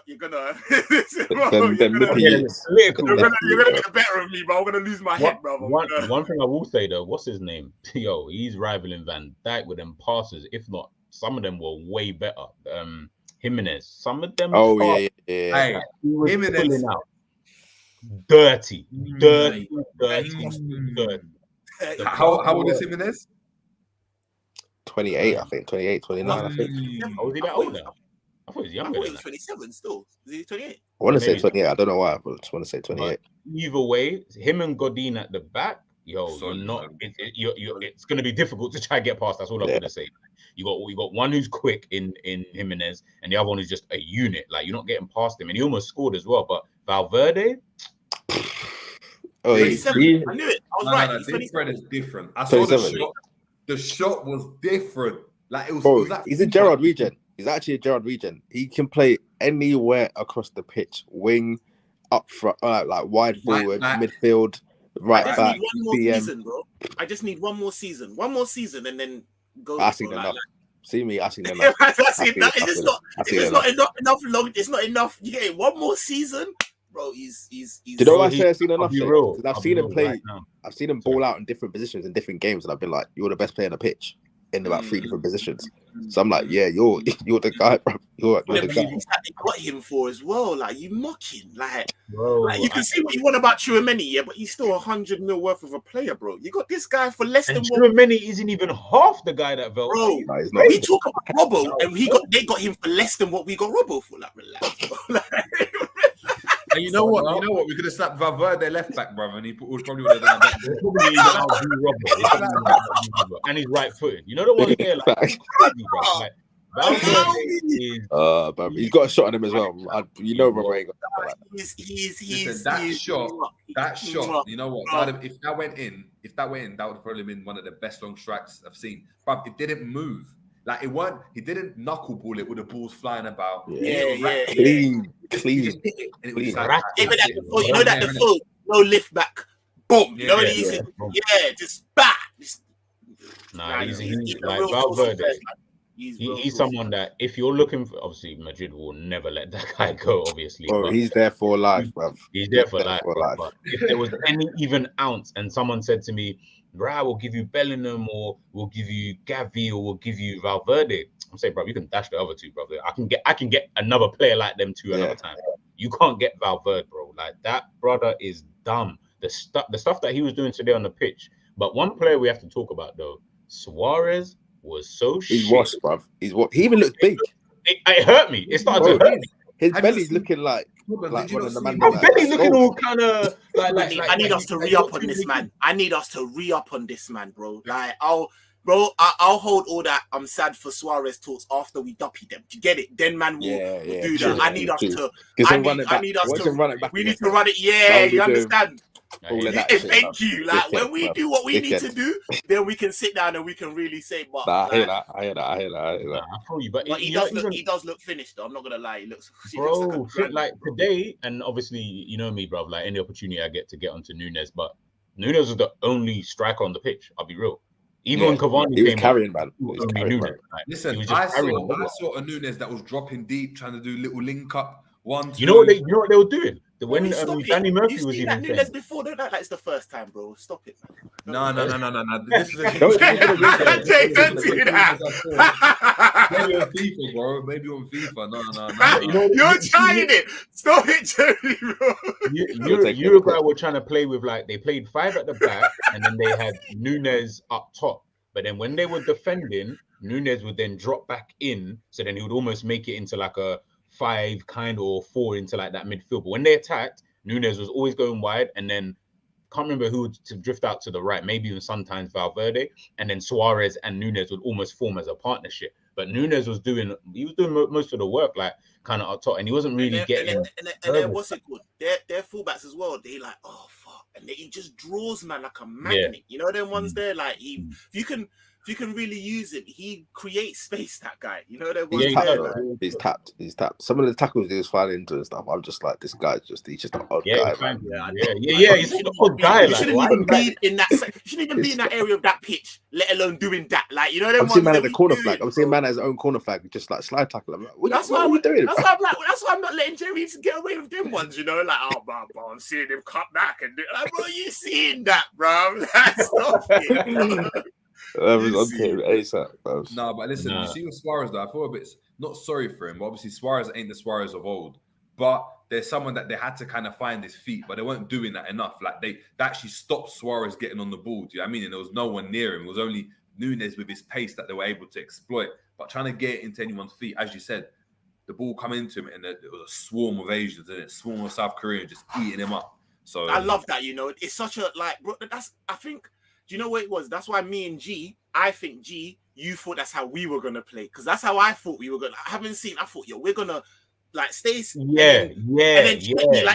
And then when I never saw that, that's why we was. And then Jerry was like, "No, you lot relax." Like, because I felt like we could have played like we've got the same, maybe not exact same, but exactly the same. But we kind of makeup of players in terms of pace. We've got the industry. We've got the to get it. Like, but the age, like the Koreans and the Asians, they've got that on lock, man. Like, I think you can see actually quite reminiscent. Japan done a similar thing as well. Mm-hmm. No, 100%. Like, I think when it comes to like a team like South Korea, boy, like they're a team. If I'm being honest, when you got Heung-min Song up top as well, someone who can bag any day of the week, like they can be an issue in that group. They might not be as easy as people might make out to be. Like in terms of Ghana gonna have an issue playing. Ghana gonna have an issue obviously coming up against them in their next game, kind of thing, because you're gonna need to be able to take your chances. If you don't, this team, bro, they'll harass you and get you tired. You're going to start thinking, right, who's the Africans and who's the Asians? Like, it's going to just be a bit, a little bit off with them. But I think South Korea, good team, man. Like, they were able to hold them out for the whole game still. You see what I was talking about, Jerry, about my man, and you were like, nah, he's actually decent. I was like, he may be, but I wasn't, what's his name? Number 8. Oh, Kira, yeah. Ghana, yeah. Bro, we can't have that against these, bro, they'll gobble that up. You know them ones there, like he weren't good when he came on. But that's why I thought he'd start in the game, because when you're coming into a game like that, especially for him as well, First World Cup appearance. He's made like 2 other appearances for Ghana. Do you know what I mean? He's not to stick him in the middle like that. It's a bit much, bro. Yeah, You know that one's there. Like, they rate him. They give him the number 8. So clearly, someone in the contingency rates him. We're gonna see whether he's got the minerals to do it. I know I've seen it on a slide. You know what I mean, in the build up to the thing, but he weren't great when he came on. There was a couple times we can't have that, bro, because that's the type of thing. Them man there. They gobbled that up, bro. They're looking for you to just miss that on a half turn in the middle of the pitch. Gone. Do you get it? And then exactly. So it'll be interesting, man. But with Uruguay, so what are we saying? Like in terms of the group, I know we've lost, but what are you thinking? Can Ghana still sneak it? Do you think Ghana will get the Uruguay? The manner counts, innit? The manner counts, bro. Like I was impressed with how we do you know what I mean? Like for once, man, can actually hold my head up and be like, oh, we nearly had that. And that's against the best in the group. Uruguay are not the best. So like we're like, I think what it is we go hell to leather in that Korean game. Do you get it? And if we can get something out of that, it just takes a lot of pressure off of that Uruguay game. Do you get it? Like I think you know what it's actually going to depend on? What happens in the Portugal-Uruguay game. I feel like that's going to depend on more what happens in our game. Because if Portugal can get a win, that will be a lot easier for us heading into that game against. But you think so? Because what I'm saying is that if Portugal, because it was a draw against Uruguay, right? So we need Portugal to win all 3. If Portugal win all 3, then Korea obviously end up having no points or 1 point because of the draw. Ghana have got 0 points, but we need to beat South Korea and get a draw. We could get a draw against Uruguay, but I think the next game we need to win. That's why I said this Korea game we need to win to then put us even in the mix. Like if we come out of that, it's techie, and then you're gonna need that from a Uruguay team. It's like it's a bit much, bro. You know them ones there. To go to the Uruguay game and want a draw, that's achievable. I think both games are winnable. From what I've seen today from the other 2 teams, I think both teams are beatable, man. Because as good as South Korea are, it's a middle, isn't it? None of the 3 teams apart from Portugal look like they had proper finishers. I know we scored 2 goals, but even then, like we didn't really look like as clinical as say Portugal. So I think if we can just get goals in those 2 games, try to keep it tight at the back, I think we can beat both of them. Yeah, maybe we're getting out of this I'm not scared. I'm not scared of none of them. It's more on us. Do you know them ones there? Like we're all Ghanaians and we know how we stay. Like it's not even a case of like we got like a Brazil where it's like, oh, I ain't scared of no one. It's just us. Like I don't know if we can really do what we need to. You get it, brother? There's no way, bro. Listen to me, yeah. In the last minutes of the flipping world, you need to see my face for this, bro. Last minutes, of the World Cup, your first game, bro, against Portugal, you find yourself in a position where, brother, you've tiptoed behind the man and he don't know you're there. Then you want to slip. You see, like it's just us, bro. It's gone. Do you know like that? Like, hey, they're saying he slipped because he's been rejecting Ghana all these years. So it's like the ancestors didn't allow it, bro. Bro, do you know, like it's like little things like that. It's like, bro. But it's the way he slipped as well, bro. Like it didn't look. It looked mad. It looked mad. Though. It looked like he done it. It looked like he hadn't slipped the floor, bro. All game, bro. All game you hadn't slipped once. So your boots are fine. I'm not even trying to hear. Oh yeah, you know my boots are all slippery in that. All game your boots are fine, and in the most key moment, that's when I know your head just went. So you was rushing. Everything you were trying to do was just. See what I'm saying? This is on us. It's not on like. I'm even thinking, could you have maybe laid it on to something like that? That is so crazy. You find yourself in that position, G, in that brother. What the fuck? This is where you need an IU or someone like that with a bit more composure. Like this. That's what I'm saying. It's very true, you know, because I cuss IU, but IU tucking that. Both of them. Yeah, Jordan not fucking slipping. That's what started. Bro. Bring back Asamoah, whatever, bro. They're bagging that, bro. Come on. Wait, bringing Prince Tego. Do you remember? You're taking the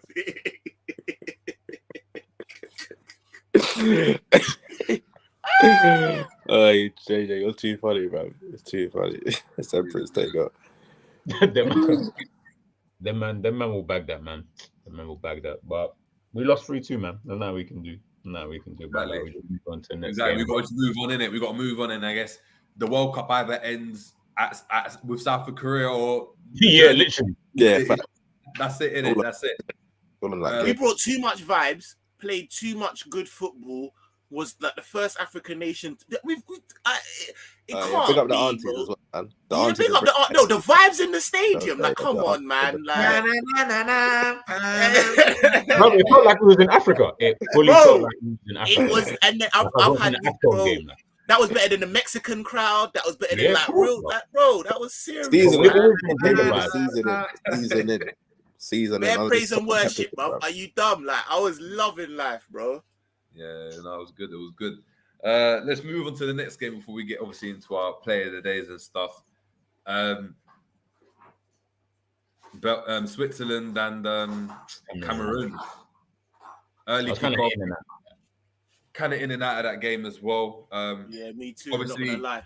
The big headline, obviously, Bril Mbolo, Cameroonian-born striker, kills it for his. Let me not even say. I won't say my. How old is he? Can I ask? How old is he? 26. 20. Yeah, he's not that. He's not that old. He's not that old. Oh, I thought he may have been younger. To be fair, because I was like, he was bossing that game. You know, like speed. You man remember Mbolo, like when he was young? Yeah, from he smaller. He used to be a lot smaller. But man, my God, is that the same? He's big. He's a big shoot. Bro, he's big. That's why I thought, this guy could be like, he could be a young 22 or something. Like, okay, 25. There you go. Yeah, bro, he's good, you know. Like, he's good. Liverpool, like we've been speaking about him before, like, but I don't know. Like, is he? I can't call him prolific, but then I can't call him not. Like, he can get you goals. Yeah, and you know what it is? He seemed intelligent, bro. Like, his movement was intelligent, bro. Do you know what I'm saying? Like, that's what I was looking at. I was like, okay, like. He seems like a striker. If you give him a service, he'll bag you goals, bro. But we got another man like that already. I'm not trying to like him and Darwin. That don't move me at all, bruv.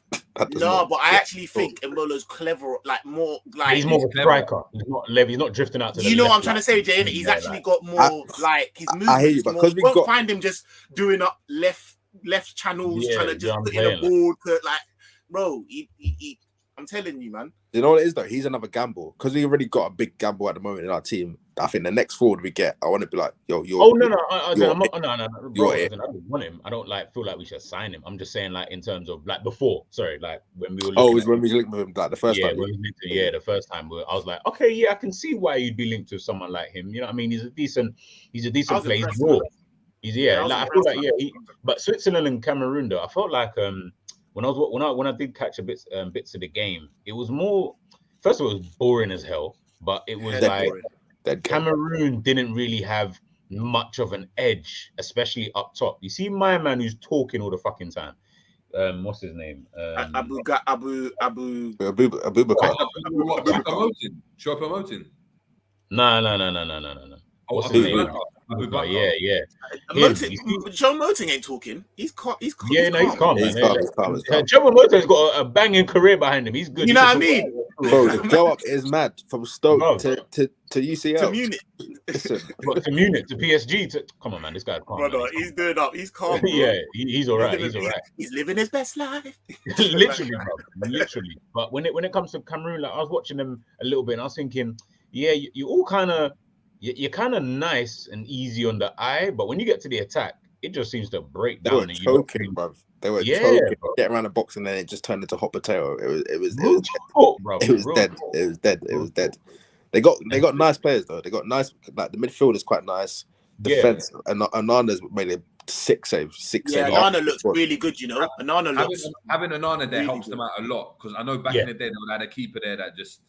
You know, you're gonna do one of these ones. You know, the ball's flying in and you're just touching it. The Jabulani like jump and that. It's just Hey, can I big up my man? Yeah, you man know already in the GC in it, but listen, man said the international game just brings out different things in certain players. You already know what time it is. Yeah, Mr. International. Yeah, like. You get me? The hammies, bruv. I wish I had legs like him. Pause. But you get me? Man like Big Shaq in the place, bruv. Put some respect on my man's name, yeah? Because he's just continuing to just do up. Just Mr. Switzerland, bro. You know them ones there, assisting for joke, controlling the game. Big up Xhaka as well, because like the one thing when I was looking, yeah, bro, just controlling the game. There's certain times when I think they were 1-0 up and they were like, you know what, no, let's just control it. Let's just like I said, okay, like, no, but big up Shaq, man, big up Shaq. Like it's not easy to be doing the consistency in the international. Come on, Jerry, tell them what you talking about, brother. Man's not hot. That's why the shirt's off. You get me? Yeah, bro. Man's not hot. Crazy. That's crazy, bro. I'm so quick as well. It was quick as well. You know, like that. As soon as man started like man said, "Let me dip into the file." Yeah, exactly. Like, what? If you just got that on file, just chill. That's crazy. But you see, Xhaka, yeah. You know what I'll say about him, yeah. Now, I'm not gonna gas it and say, yeah, I've always thought he was sick, because I've always thought, well, this brother's just like a side kind of man to everyone else. What I will say though, this season is he has gone up that level. But you know what he's actually turned into? He's turned into one of them players who, with age, he's just gotten better. So he had the quality, the quality before in terms of what everything he's doing now. He was doing that before, but he just never had a consistency. He wasn't doing it like that. So you could see, yeah, Xhaka can pick up a pass and he could shoot from long range, but it's not really consistent. He had a bit of a temper problem, always getting sent off and all that kind of stuff. As he's gotten older, and now this season, obviously Arsenal just flying, everything just seems to be coming together for him. So you're now seeing almost like a complete midfielder. Like I saw him in the middle, like picking off passes, you know, telling players where to run and where to go, making himself available for passes from the defense, making sure that he was there to give the pass to Mbola if he needed to and release Shaqiri if he needed to, kind of thing. And I was like, playing real cultured ball, isn't it? Yeah, like, cultured ball, you know. I was like, left foot. Now I think as he's gotten older, just like we saw with Pirlo, because no way was Pirlo the guy when he was 20, like 22 and all that. But this is what I'm saying. When Pirlo was at 25, listen, there was too many bad boys in the midfield. He was the side man. All of that, he was the side man. Jerry, now he's coaching. If I told you though, the thing is, if I'd said, yeah, Pirlo to the Pirlo that he is now, or Xhaka, you would have said Pirlo, even though you never saw. Do you know them ones there? I don't think anyone really saw. Do you see what I'm saying? Maybe so, because he was in teams that were winning in it. But you see, if Xhaka was in if he was in the Real Madrid squad, just roaming around somewhere and that, we'd be saying, oh yeah, that brother's hard because he just got a left foot and he can wrap it, and that's this type of thing. Pirlo, listen, I remember when I was there as well, I never wanted to be Pirlo. I didn't know who the brother was, bruv. I remember brother, he had his shirt tucked in and he played against Liverpool in Istanbul. I was like, who's that, bro? You know, like I was focusing on Nesta. I was focusing on flipping. Do you know what I mean? Bro, Seedorf, Gattuso, man. But look at the names that we just said. Of course, he's going to be the side man to them, man. Like Gattuso. It was only when them man left. We were like, yo, okay, cool. You're actually somebody. Exactly. Them man left, but not only that. What happened is that you had the Euros in it. And then he was able to go when everyone's running about, and that he was the one drinking wine and just moving mad slow and just wrapping balls from left to right. He was excited, bruv. But before then, bruv, Pirlo was in the mud, bruv. He was just another one of them Italian players, bruv. And do you know what it is as well? It's because he bought out against England. As well. English people are like, oh my god, this technician. Oh my god, he's making. Because who did he have at the time? Like Jack Wilshere. Exactly. We're still looking at Jack Wilshere like, Jack Wilshere had to be the guy, and he's the next, you know, he could fit into the. Jack Wilshere had one good game against Barcelona, and he turned into this. Oh, he can get into the Barcelona team. Yeah, the Barcelona players say, bro, shut up, man. Like, you remember what Javi said? Remember what Javi said about it? Yeah, bro. They took that quote and just ran with it, though. Ran with it. No, but the thing is, Javi then came out and was like, "Oh, like we got bare Wilshires in the academy in La Masia." Like, he's like, but he was like, oh, that guy. He was watching like the under-14s at the time, bruv. I'm not even kidding you, bruv. They were like under-14s. I was like, no, there's bare Jack Wilsheres. Like, he's not as special with it. Like, but you see, the English media took that kind of thing, them kind of quotes, and was like, yeah, you see, look, he can fit into like a La Masia, man. Like, he's a Barcelona-esque type of player. So maybe this is the guy that we should. I'm like, look at this 10-year-old Gavi, bro. Bro, you know that this 10-year-old it was probably Gavi that was watching that. Yeah, trust me, like, brother, there's levels, you know. There's levels, brother. This guy's 10. Like, listen, you got to remember, our most technical player for England is Joe Cole. Like, I'm not dissing Joe Cole, but Joe There's levels Cole and there's against Xavi, Iniesta, and all them, man. Like, there's levels. Is always better than Joe Cole, bro. Like, Oh, that's come on, what it come is. on, of course. Like, nah, I think when it comes to players like Xhaka, I'm rating him this season, man. And obviously Arsenal, they're doing good in it, so he's looking even I've better. always rated him. I remember in the Bundesliga when I was just a FIFA and football manager fanatic. When he was at, was it Werder Bremen? Was it Wolfsburg or Werder Bremen? No, it was Mönchengladbach. It's Mönchengladbach, isn't it? Yeah, I was like, this brother's hard. And obviously every World Cup he was turning up. Like when he was young, he was turning up. At Arsenal, because they bagged him for 35 mils, and then it was like, But he's been doing this at tournaments though. He's been doing this. He has. They all turn up for him. That's how I picked up both of them, because Shaq and Xhaka have actually quietly been doing their thing for a very meaty team. Do you get it? Like, and a lot of players seem to be when they come to international, boys, like thank fuck they're not with their club. Like it's like they get released, like they just and then all the English players are the opposite, bro. Are the opposite, bro. They come to England and needies, like start freezing up and them thing there, like start losing to Iceland and that. Crazy. But it's mad. It's like even when we were doing the World Cup show, what was this, the Tunisia game, and I was saying that the Isa Laidori, bruv, he was balling out in that game, yeah. Bruv, he played for the Hungarian, like he plays in the Hungarian league, bro. I was like, this is a madness, bruv. I was like, Hungarian, like this is a joke thing, bruv. I don't even know any Hungarian team, bro. Exactly, I don't even know. Those are the clubs that when you want to be pro so bad, but you're just staying in the digs, but you're sleeping on a bunk bed, and you know you got your chimpanzee that just in the drawer, just you got. I mean, you're cleaning your own boots. You get one kit, you got to wash. I mean, them man, a professional ballers still fighting workers' rights, bro. You know, like that, like no boot, you know, like that. Still fighting workers' rights. Like professional ballers on with paychecks and that. I'm talking about like they're when they go out there, they're struggling to go home. I know bare Africans that do that, bro. They're like Romanian that playing like the second division, and it's like, bro, you done all this to be a pro, but it's not even worth clothes on the washing line outside and that. It's all mad, bro. It's like, make more money and just be calm with life. You know, like that. It's mad. Bro, it's the love of the game, bro. The love of the game. I hear Big up Carp saying bro. That's what it is, bro. Strikes and that. Do you know what I mean? But I think that goes to motivation, you know. I think that goes to motivation. Yeah. You can never try and put me where I'm coming from, and try and put me in a world stage, like in like, you know, the ones there with eyes and like I'm balling out, you know, like that. Whereas these man. But that's what it is, probably, innit? Is that because they're playing in the Hungary, like, you know, he's never getting scouted, bro. Like he's never getting. Like, no one ain't seeing him. You know, like yo, you're getting there. You might as well be in Hackney. What's it called? Hackney Marshes. Hackney Marshes, bro. Do you know what I mean? Just rocking it up. You know, they got a little stadium there. You know, like that. And it's just like he's playing there every week. That's the way, boy. Woke up and he's like, bro, I'm that guy right now. And I'm playing for my country. Like they're rating me. So yeah, do you know what I mean? It's looking interesting, man. But guys, the polls out already. Let us know who you think the player of the day was. So obviously we've got Sommer, we've got Valverde, I think. Valverde, that's it. We've got Sommer, Valverde, Cristiano Ronaldo, and Richarlison. Now I know, hold on.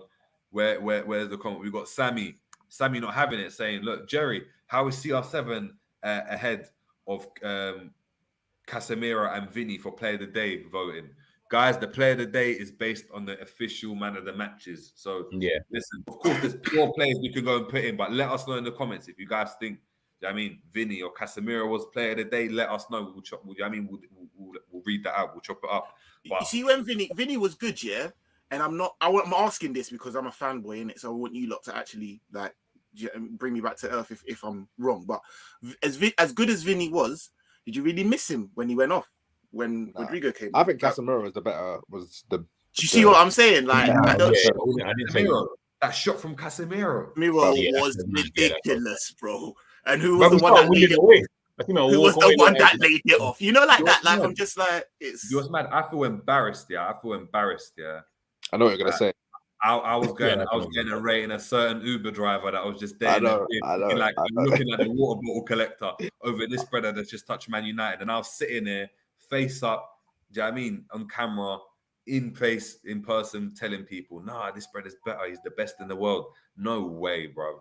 No way. This Casemiro brother is different. I swear he's a couple years older as well, if not like 3 or 4. At Yeah. least three. At least three, bro. You're You doing got to too realize much, this. Jerry. Even Relax, Fred man. came on, and Fred looked decent when he came on the pitch. Like, He did, man, bro. like You can't do Fabinho, that, though. I don't even Fred's been understand. doing this for You Brazil can't do now. that though because Fred is doing Van this for Dijk, bruv. When he puts on that No, Brazil but shirt, like this when is what Van this is Dijk what puts I'm on saying. that Netherlands So shirt, bruv, he's where's next. Fabinho fitting in this? Because when he's at Liverpool, he's looking like an Uber driver. So when he's at Brazil, what's he looking Bro. like now? But the thing is, You even don't at his get in best, Flacco wasn't seen. The watermelon shutter in the market. That's what he's looking at, bro. Allow me. It's rotted. The watermelon, you know the brother The with the watermelon. apron on and that, and his things all dirty and that. He just said, "Yo, I got one." Hey, that's crazy. That's crazy. You're taking a piss, bro. You know when you finish the watermelon and you got the rag, you just wipe the side of your mouth, just dash it at him, bro. Like, oh, allow it, bro. There you go. You dash the skin to him, you know, like that after you've eaten it. Like, Nah, that is. Hey, big man, safe This for is that, why I get onto Liverpool fans so much. You need to understand it, bro. Say Some of our COVID, players are not making these teams, bro. Like, we cry about Trent, he ain't never making that England team. We cry about Flacco, he ain't never making that team. Firmino, he's out there doing up streams and PlayStation with everyone else. Like, come on now, man.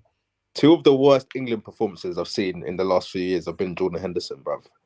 The semi-final, I even forgot he was even here. The semi-final against Croatia, there's a 6-minute compilation of that 0 out of 10 that he dropped. Terrible,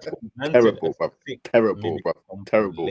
Then in the Euros last year, came on, the game went. When he came on the pitch, the game went. So I don't want to hear anything about our players, especially the England ones. Trent, bro. None of our players, bar Ali and Nunes, Darwin. Yeah, that's it. Van Dijk. Yeah. Even Kanai, you imagine when Varane comes back. Yeah, I feel like Kanai will get dropped. I feel like he's getting dropped. Yeah. The only thing is Varane's fitness is. Right, but that's what I'm saying. I was even looking at that French back line, and we spoke about it on the World Cup show, man, the other day. It was looking like a bozo back line. You know, at any moment, bro, there's going to be a handball, a penalty, a free kick, or sending off. But I put that more on Upamecano, though. I don't rate him. I don't rate him, but they both, bro. I think you can't have both of them together. They're packaged, bro. They're packaged. Yeah, you can't have both of them. For real. Package, man. But listen, I know Saint's got a head off, man. Do you know what I mean? Busy man. But listen, love, man. Big up Saint. Do you know what I mean? Love. I enjoyed this one still. You know, come on, man. My Ghanaians were here. Like, I had to come and represent. But please make sure you man are liking and subscribing and doing what you have to do for the man. Then is it? That's right. Guys, make sure you head over to Saint and subscribe like a motherfucker, please. Come on, man. Come on. You've been heading over and make sure you're back here tomorrow. Yeah. You know what I mean? Done. Come on, love. Gee. But yeah, man. So it's yeah. But look, we might as well get into it now, man. G-ish player of the day.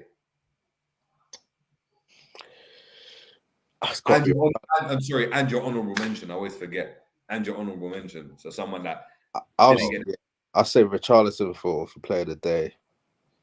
There might have been players who had a better like minute 1 to minute 90 performance, but for me, that the goal in itself, the second goal in itself, that's the moment of the round so far. We'll say that Brazil capped off this first round of fixtures. For me, that's the highlight. You can say it's recency bias a little bit because there have been other good goals. Obviously, the Saudi Arabia game, but all the hype's been about Brazil, innit? All the hype's been about Brazil. It would have been very easy for them to flatter, to deceive, to come in and not really put up a performance or give us that special moment. But bro, they delivered. That's what top nations do. They delivered, and he was at the heart of that. So yeah, he's got to be my player of the day. And then honourable mention, I have to say Valverde. You know, but every time I watch this guy play, I'm just like, yo, you're sick. Him and Bentancur in midfield. Oh, bro. Bentancur was good today. Bentancur was good. I saw a couple footwork things. I was like, he done one pirouette out of danger. It was by the box. He had like 2 men around him. I was just like, yo, this guy's serious. And the Spurs have got a player. Imagine they got him and Kulusevski just on like a little we don't even want you to. Not using them correctly, like because I'm not. We got Arthur instead, bro. He was there after Melo last season. People were like, looking at it sideways. Look at him now. Don't even know what Arthur Melo's doing at the moment. Man, just doing burpees around Anfield. Like, Learning English and doing nonsense, bro. Like just mad, though. He used to be a Garrett person in that midfield as well. You know, that's crazy. That when he was at 21 in that Brazil midfield, he was a guaranteed starter. Now you're looking at thinking he can't even get ahead of Flacco, let alone anyone else, bro. So. That's what I'm saying. Even Paqueta, bro, man's at West Ham. Like, has he pulled up any trees at West Ham? No. Nope. No, I ain't heard anything. He started all right, and he got injured, but he's not. He's been meaty. He's been meaty still. He's been meaty, innit? He hasn't like had any. This is what I'm saying. So it's crazy. G, what are you saying? Valverde, I think that performance was too complete, man. Honorable mention. I'm gonna give it to Godin. You know, I feel like Godin today for Uruguay, he was so solid, man. And if he had just scored that goal, that header that he hit off the bar, yeah, man. Bro, that header was sick. I feel like they weren't really giving the header the flowers that deserved on commentary. The header was so solid. Like if he had scored that would have been a banging like headed goal. Yeah, and I think those two today, like they were literally the bright sparks for Uruguay, and they didn't deserve to be on the drawing side. To be honest with you, yeah, man, yeah, those are my two. What about you? What's your two picks? I've got to go. You guys said Valverde, innit? I mean, not Valverde. Sorry, Richarlison. Yeah, I said Richarlison. G said Valverde, innit? Yeah. I think you can't go away from him, man. I think you can't go away from Richarlison. I think the second goal, the first goal, I don't know if it's getting enough props as well, you know, because that was like textbook number 9. Like that was why Firmino's not here. That's like reached round the defender as well, because it was going to the defender. He kind of put his foot around. I'm getting there first. Like, I'm getting the goal, and it's like that's the one that set the tone, because sometimes you need that, even for Brazil. Like the longer that game went on, as you were saying, Ish, people would have looked at it and be like, "You're not Brazil flattered to deceive. Like there's all this pressure on them. They haven't really done anything." That goal's the one where, great shot from Vinicius. He's first to react. I love those type of goals. You see how they were celebrating it as well. Sorry to cut you. They celebrated it like, this is a big goal for us. This goal is kind of... Once they scored, there was no doubt in my mind anyway that they were going to go on to win the game. But yeah. Serbia couldn't nick a goal before that. But as soon as they scored, I was like, yeah, cool. They're going to go on and get a second. Now Serbia's going to come out. Now the space is going to appear. No one will hold in it. So, yeah, I think you've got to give it to Richarlison.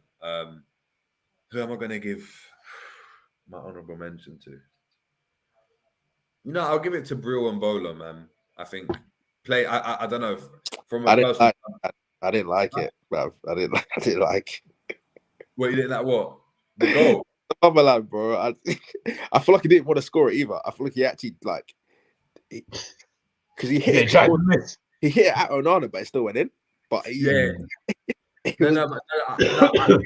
But what I'm saying is that obviously from a personal standpoint, I'm like thinking, imagine you were playing against the country you're born in, the language you speak, because he left Cameroon when he was like 10 or something. So it wasn't even like, you know, like he was a fully fledged Cameroonian boy, innit? And he's left, he's playing for Switzerland now, past his new. Eto'o probably phoned him up saying, "Now look, do you want to make a little, can we sort something out?"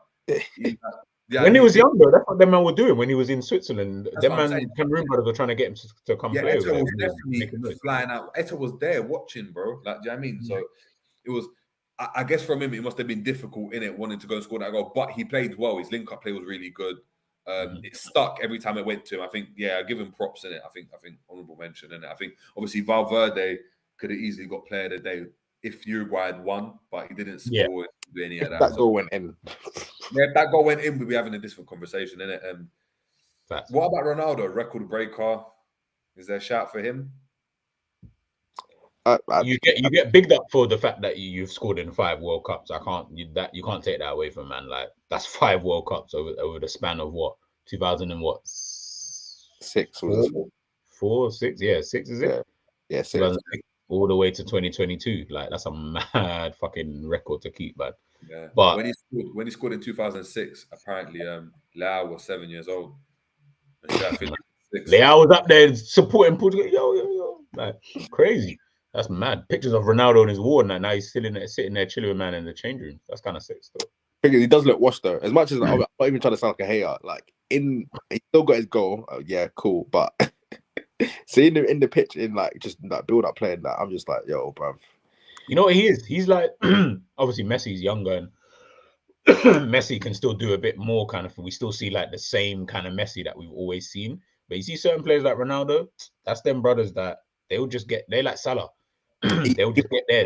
They're eating regardless. I don't care about how I look. They're still eating, bro. So one of them kind of players, man. It is, man. Assist of the day.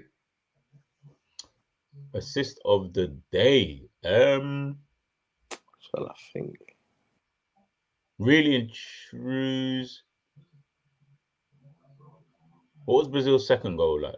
Oh, that was the Richarlison. that was the Vinicius little, yeah. Well, I think the touch was actually better than the ball. I don't think the ball was that great. Then I'll probably have to give it to João Felix's goal, the through ball. Yeah, into João Felix. Yeah. Yeah. I think that was probably the assist that I can think of off the top of my head. Although the play for Switzerland's goal was pretty good. I like the Swiss one still. Was that Shaqiri? Yeah. That Shaqiri? Shaqiri, yeah. I tell you why I liked it because all the Cameroonian defenders they're all running back.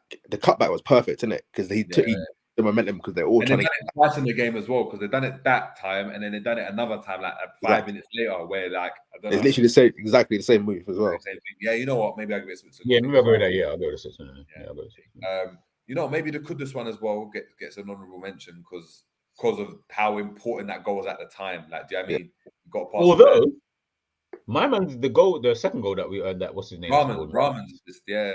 Yeah, that ball was good. Like that was a inch perfect pass, like Interman for him to weak foot as well. Weak foot as well. Yeah, he's cut back onto his right foot and put it in. Then I was in between two defenders. You know what I mean? Ruben Diaz and that. I feel like Ruben Diaz, this guy, man. Everyone was talking about him being better than Van Dijk and that. Man, I didn't see it. This guy. I can't see it. Overrated. I think Laporte's better than him. Yeah. Laporte can't Stones in it.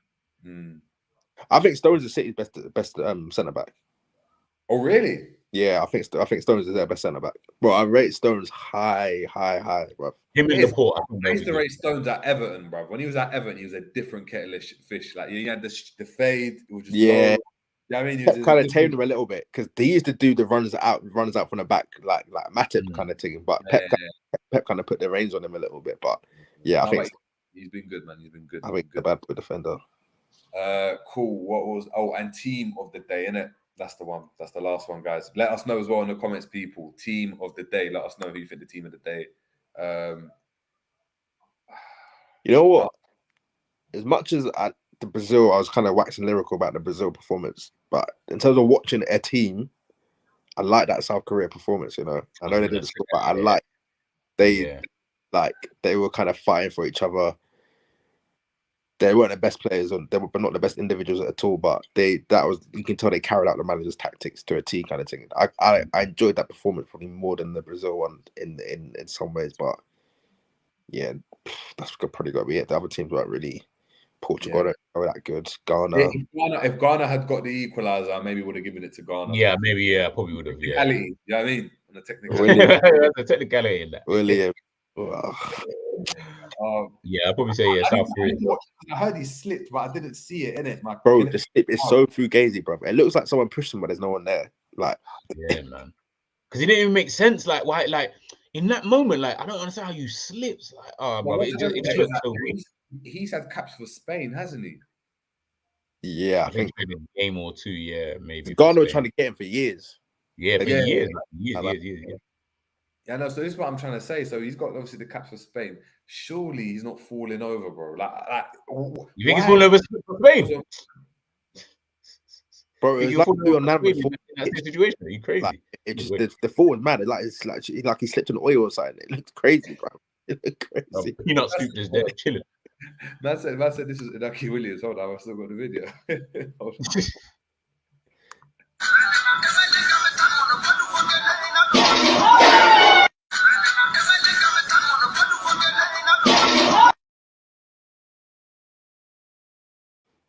You know, one thing I wanted to say. I was in pieces, bro. I was actually in tears. That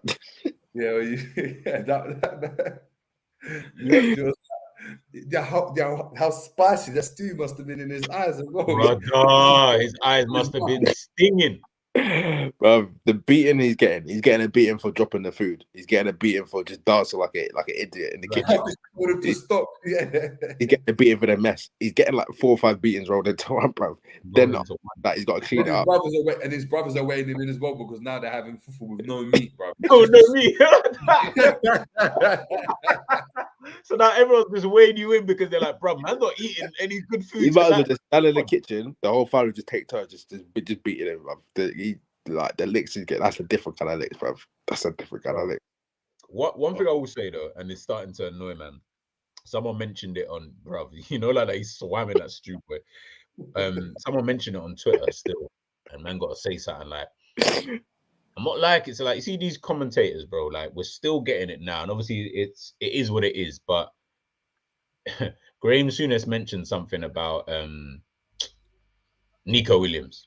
He spoke about he was like they were talking about obviously the Williams brothers, obviously before the game, and it was like one, you could tell they done zero research on Ghana players, like zero research. Like they didn't know anything about Ghana's players apart from Partey and Lamptey. Those are the only 2 players that they seem to even have heard of. And as soon as I was talking nonsense, bro, he was like, bro, he was talking about Partey, like Partey been doing what he's doing at Atletico Madrid for years, bro. Years. He's coming and been just as good for Arsenal, bro. It's just he's been injured. Man was like, yeah, injured. You know what? He's improving. I think he's only going to get better. You know, playing in our game and stuff like that. What's mad is that it's all right for these men to just say, I don't know this player. I don't. Yeah. I went for your game like that. Just say that, bro. Don't say that. These men are saying a 30-minute monologue to say nothing. Just to say nothing, just bro. to say nothing. Cole, like when all these men are talking, I'm like, brother, I know you, Joe Cole, you who's not that up here. Like I know you don't fully know in that, so don't act like today's the day that you did 1-2 research before the game. And then when Graham Souness was talking about Inaki Williams and that, he was like, yeah, like I saw his brother yesterday, but his brother looked really, really good for Spain yesterday. So it'll be really good to see. I was like, brother, is it because he played for Spain? Hold on. Inaki Williams, just the worst thing about it is that what's his name? Gary Lineker, whoever read the stat out first, yeah, not Gary Lineker, but whoever works on ITV, bro, that brother, innit? Read the stat and was like, Inaki Williams, he played 236 games in a row for Athletic Bilbao. And they're like, and they made some mad remark, like something about, he must not tackle enough or some shit, like, yeah. He must not tackle, he must not want to tackle. I'm like, bruv, what are you talking about? Like, when Milner's making all these appearances, you're getting excited. Like that, bro. Waxing lyrical.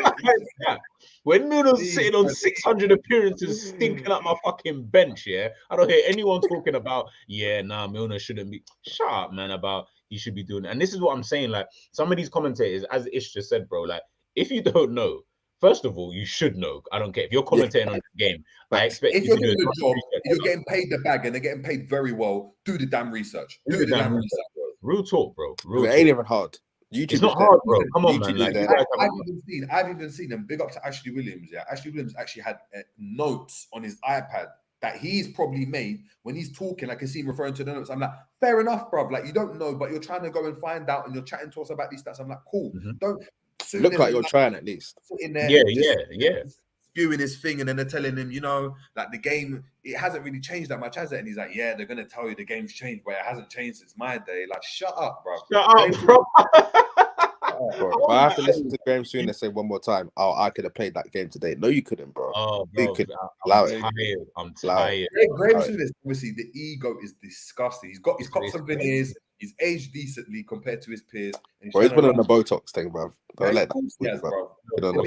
This has been doing it himself, like herself, bro. Just in bed. I mean, up in Bournemouth. But look, even big up Klopp, because Klopp's even saying here, like, I like Danny Murphy, but look, apparently Danny Murphy said good things Son is wearing the mask, otherwise they wouldn't be able to tell who's who. What? Crazy statements, bro. I'm gonna start getting cancelled online for them kind of things. That's mad if he said that. That's actually mad. I don't know if he said that, but listen, that's mad. If he said that, that is mad. Like that's racism to the like a mad level. He said that.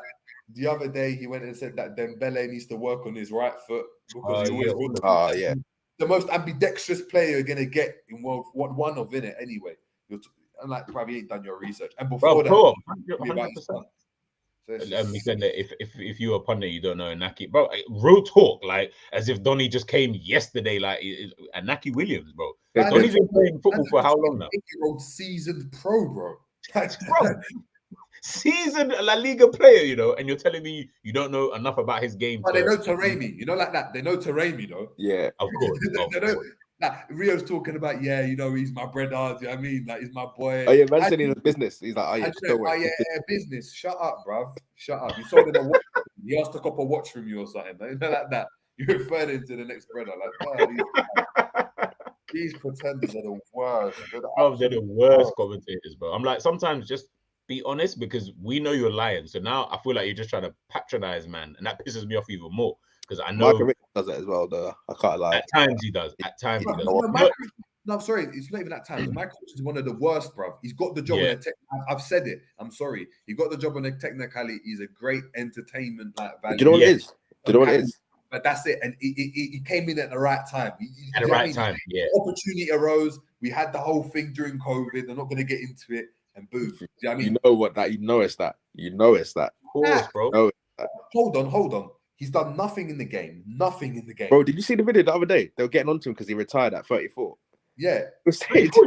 Bro, Keane was like to him, because he was like, oh, I was born in 88. And Roy Keane was like, what? Wait, hold on. What do you mean? And then Neville's like, wait, so you're 34? He's like, yeah. Keane's like, why the fuck aren't you still playing then?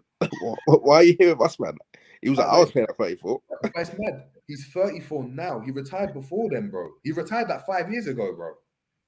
Real talk, I feel like he retired a good few years ago. Maybe he retired at 34. Then he must be older than that. But think about it. He came in during COVID. COVID was 2 years ago, bro. Oh, you know what? I think he retired at 32. No, I think he is 34. I think he retired at 32. Yeah, he's 34 now. That's bad. Because it was after Fiorentina, innit? He retired after Fiorentina, innit? Let me see. Nah, his last season technically was with Aston Villa, 2019. Oh, mad. Right, he didn't even play. He played 26 times between 2015 and 2019. Bro, he was retired from a long time ago, bro. How many times? 26. 26. Yeah, he spent the last 2 seasons not playing. Yeah. He didn't play the last 2 seasons. Really. Exactly. So, like, bruv, he's been retired since he was. But you know what? Just quickly, I wouldn't mind if he was doing what Laura Woods. If he was the presenter, I wouldn't mind it because he's got the personality. He can read off the audio. Cool. But if you're bringing a man to do insight and analysis, as a black man as well, I expect you've got to come a bit harder than that. Man's just doing laughing. Man's just doing muscles. I mean, you had all these brothers that were breaking the game down like differently. He retired at the age. He was what age? I've just seen it now. He retired at the age of 31. He's my age. He retired at my age now today. So that's like me. Hold on. Isn't Henderson like 32 or something?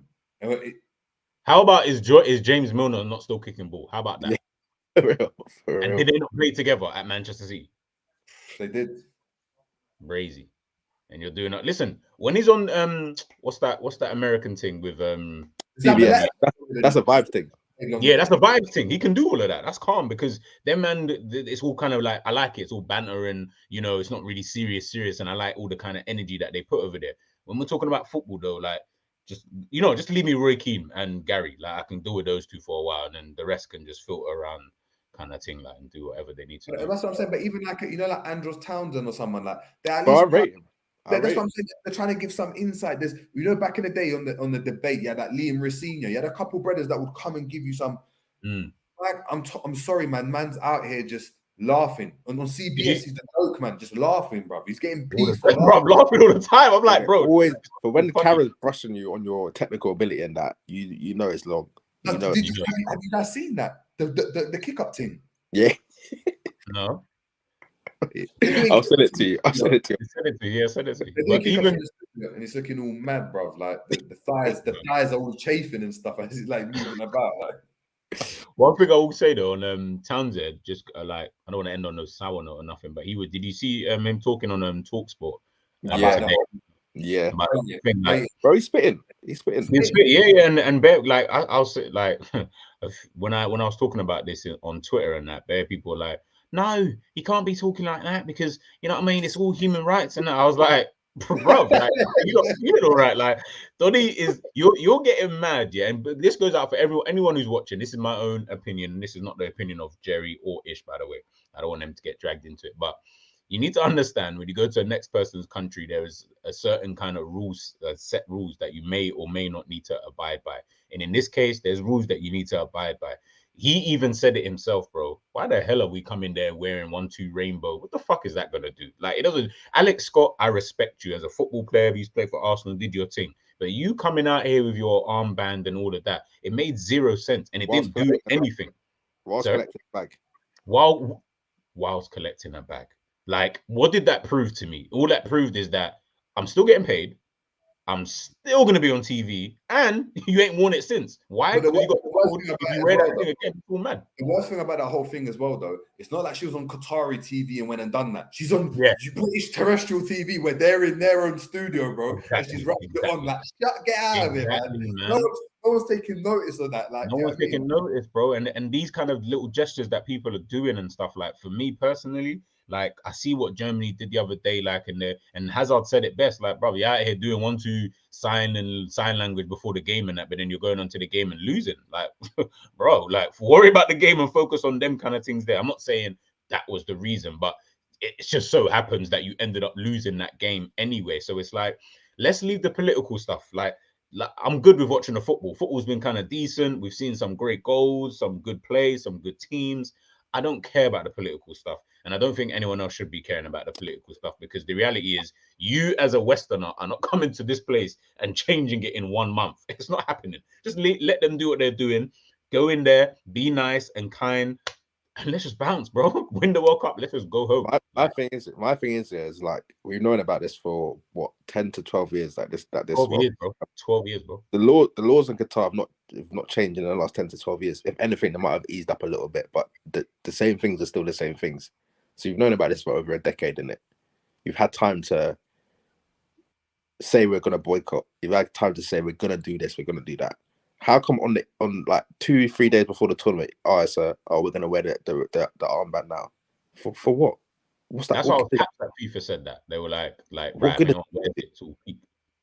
Like, it don't make any sense, bro. And then you all that talk just to kind of back out, like, right at the last bro, you got pussied out of it anyway. Like, everyone stopped wearing it. I was like, what? What's the point? So everyone backed out of this whole thing, even though I saw Harry Kane was like, did you see he's got he's got the rainbow Rolex. He came with the rainbow Rolex. And I was like, is this supposed to be don't let them man come snatch it off you on your day off or something like that, bro. They will stab that shit out. Bro, they'll stab that shit out, bro. Like, be careful what you're doing in other people's countries. But this is the whole thing I don't get about. And I think the maddest thing, and I want to keep raising awareness about, this is something that I want to raise awareness about. My first point is, how could they go and not broadcast the opening ceremony of the World Cup? Yeah. That is outrageous. Yeah, that's outlandish. I still haven't even seen it properly. I need to actually sit down. Yeah, same. You know what? It's the kind of thing you only watch there and then. You don't really go back, and that kind of ruined that. That's my point. It's part of the whole thing. What you've done is just disrespect their whole thing and try to make the World Cup worse than it actually is, and try paint the picture like it's just dead. Because you know, if you didn't realize or you weren't aware of the fact there's an open ceremony, you'd be like, bruv, what? Did you just start playing, bruv? Like there's no build up. They just came into the stadium and said, "Yeah, 3, 2, 1. Let's start kicking ball." Which is just that countdown is annoying, bro. And the one thing I just want to say before we head out in it is, with anything, if you stand for something, you better want to die for it, bro. 100%. You better die for it. And this is the question, and this is something I always pose to people. When people want to go and take a stance, I look people in the eye and I say, "Would you die for it?" So, Alex Scott, would you die for this? Would you die for it? Do you believe? Because the Muhammad Ali's, them type of people, they wanted to die for this stuff because they believed in what they were doing. Jail on that, you know.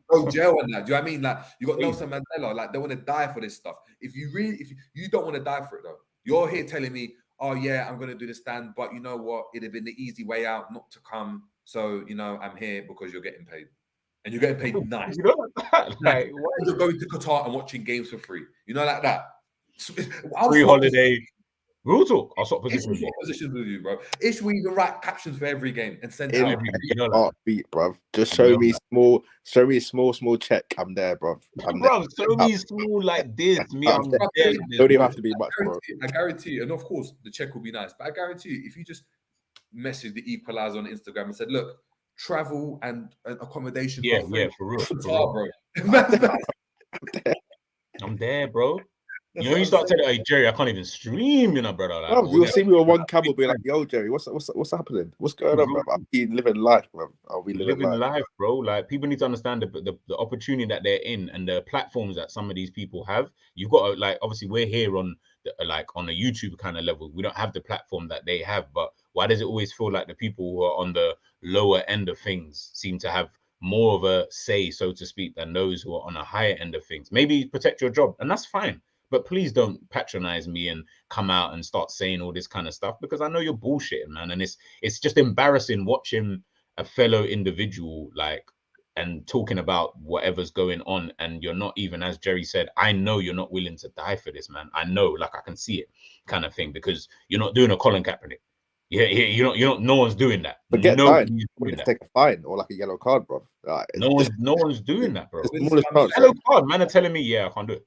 But that's why I rate the likes of Van Dijk and rate the likes of Eden Hazard. That, like, bro, I'm not doing this, bro. I'm not doing this. You see what happened with the Germans? They wanted to do all of this and that. Book me. I can go get sent off for my first tournament. I said, nah, I'm good. Nah, I'm alright, bro. I'm good, man. I want to play. I came here to play football. Leave that to the other people who can actually affect change. Then great. You as a football player cannot affect no change. The only way you could have is if you all boycotted the thing and said, we're not going to the World Cup. That would have sent a message to everybody and said, maybe, but then it's not going to. You think Kane was going to be like, yeah, I ain't touching the World Cup? Us, man, let's just sit at home. Bro. Why did he done that in one? Man's all got the trophies for his whole career. Bad. That's never happened. That'll be the poetic justice we needed, bro. Trust. That's what it is. We're going to run through some of the comments before obviously we head out. Big up to everyone that's tuned in, everyone that's catching it on the replay. Make sure you're smashing a like, make sure you're subscribing if you're new to the channel as well. And obviously check out GTV and Ish as well in the comments, the Equalizer.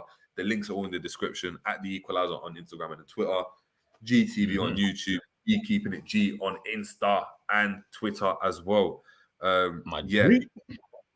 Let's get into it. Where it is.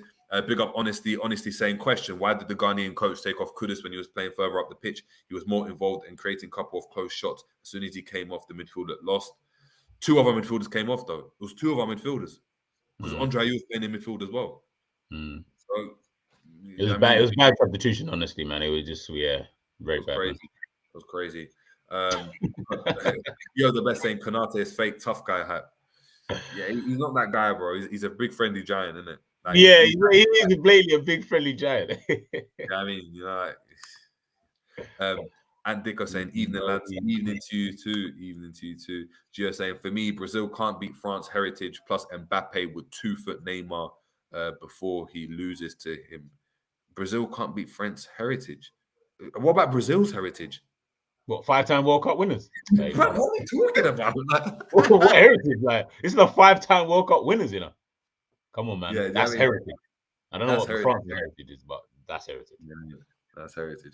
Boo Rider saying, thoughts on the level of officiating in the tournament so far? They're taking everything too literal. Everything is literal. I mean, it's been decent, though. It's been decent. Like, I haven't looked and been like other times have been howlers. There's not been howlers. Don't you think the Premier League has there's some contentious decisions in it, but overall you've looked at it and be like, you haven't looked and be like, no, that ref was garbage, and the fact that you even remember his name, like that, like it's just like, yeah, it's decent. M. Tom is saying, I hope Ghana and South Korea progress. Me too, brother. Me too. Co-op saying Portugal going to walk it. The rest is a mid-off.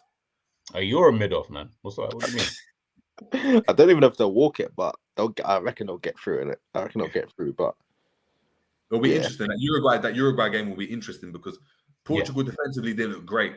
And maybe Nunes can exploit that. Maybe this is this is the game into the Nunes on Cancelo. Nunes on Cancelo. Watch. Watch. You know what? What? I'm going to keep an eye out for that, 100%. Quite saying, I like Iñaki for you lot, though. You just need to supply him better. Yeah, that's true. That's true. RJ, big up RJ, saying, sad to say, but Brazil play like a European team. South Korea and Japan so refreshing.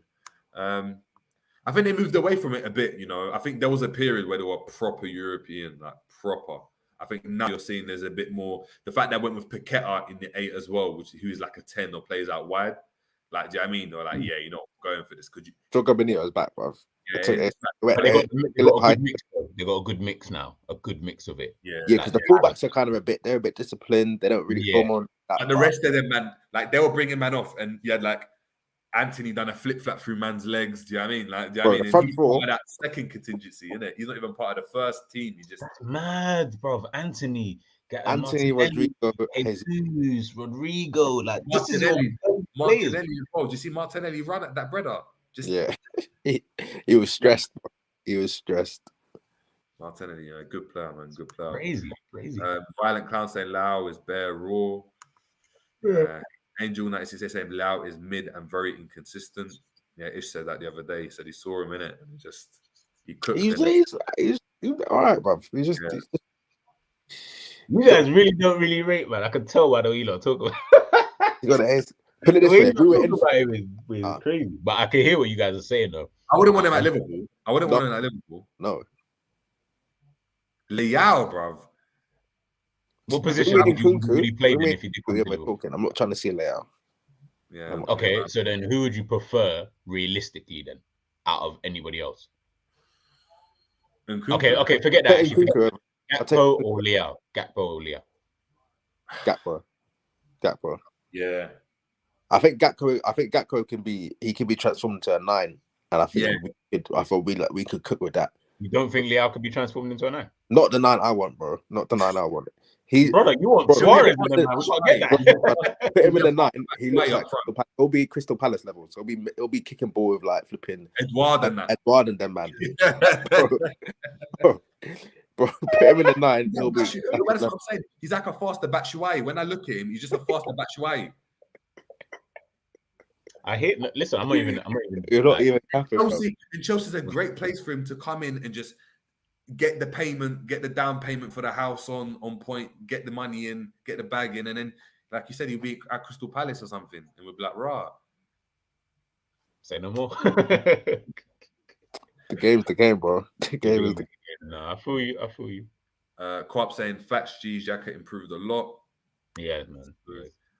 Martinelli's good when he came on. Yeah, we said that. Co-op saying Brazil Fred is different gravy. Facts. Sammy saying France is my team. We should keep the team as it is. Yeah. So France and Real Madrid, yeah.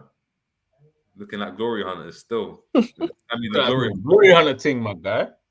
That was saying, all right. There's trouble.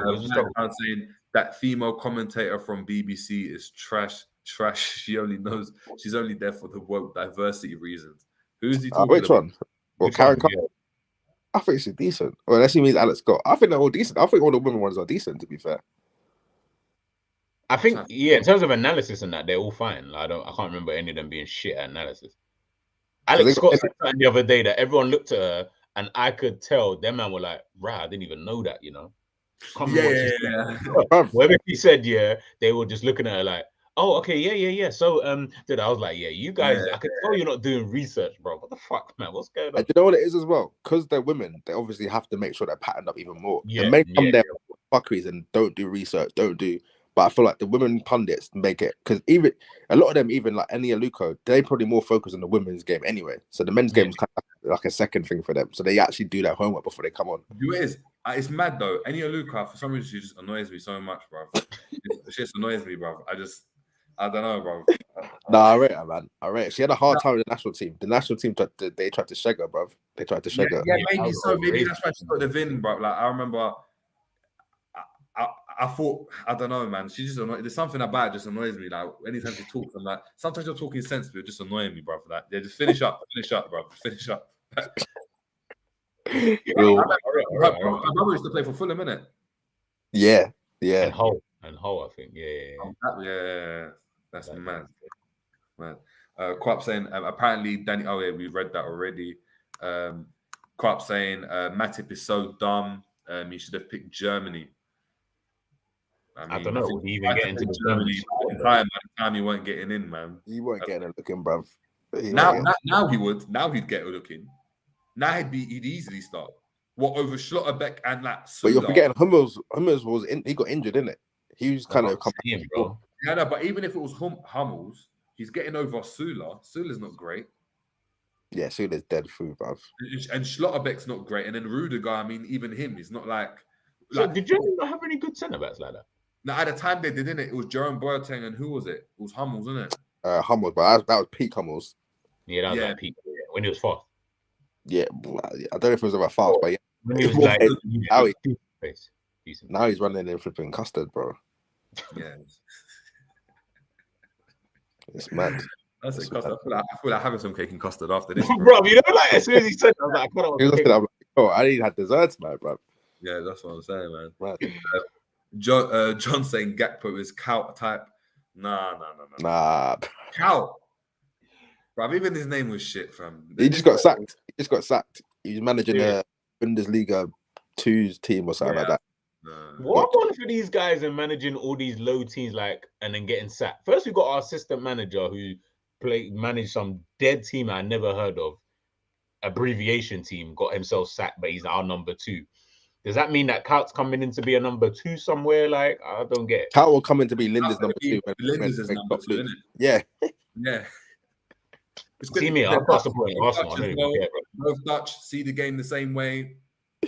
How epitomizes passion, intensity, running hard, bro. It's gonna be it's a marriage made in heaven, man. It's a marriage. John saying, look, Leao's better than Diaz. What Diaz, bro? Leao's not better than Diaz. I'll tell you that for free. Oh, Diaz, Luis Diaz. No, he's not. No way. Leao will get more goals than Diaz. Yeah, he would also get more turnovers as well, bro. You get more no. You know what? I'm not talking about Leao anymore, bro. Not on this channel. Why you pissing me off? Germany are deporting Syrian refugees to make space for Ukrainian refugees. That's mad. That's mad. Yeah, and that's about it. That's about it, man. That's about it. Before we head out, anything you want to say, man? Catch tomorrow. I'll be doing the preview for England, but I'll be away from Friday till Sunday. I'll be back on the Jerry James show on Sunday. This weekend it's going to be a little bit busy, but yeah, I'll be back on the Sunday, back with the World Cup-ish. And yeah, just make sure you guys are hitting up the Equalizer everyday caption game on fucking craziness. Make sure tomorrow, you guys, I'm going to be in the comments, so make sure I see every one of you in the comment section tomorrow after England's game or whoever's game's in the evening. I can't remember who it is. In England. Oh, it's England, the late game? Yeah. USA in it. Okay, cool. So yeah, make sure I catch all of you in the comments because I'll be getting at a lot of people's neck if England do not win. But yeah, man, catch me on Twitter. That game's going to be a draw. I got a feeling Musa and then man Sargent's gonna bag, you know. I think Sargent's gonna bag. If England don't win, I need a lot of people to just keep quiet for the rest of the tournament. Just don't speak. Just do not speak. Don't tell me about your predictions. I don't want to hear it because the grease I'm hearing right now is mad. That's what we're saying, man. That's what we're saying. Look, it's been another World Cup show. It's been a funny one, a lot of banter. Big up Saint that dropped in as soon as he can. He's going to be joining us tomorrow as well, and for the remainder of the World Cup show. The panels always say, as we always said, we're always going to have, minimum 3 people on the panel. So big up to everyone tuning in. Make sure you're checking us out every day, 9-10 p.m. every single day until the final. So big up. It's been the Joe James Show, and we're out, people. Boom. Peace.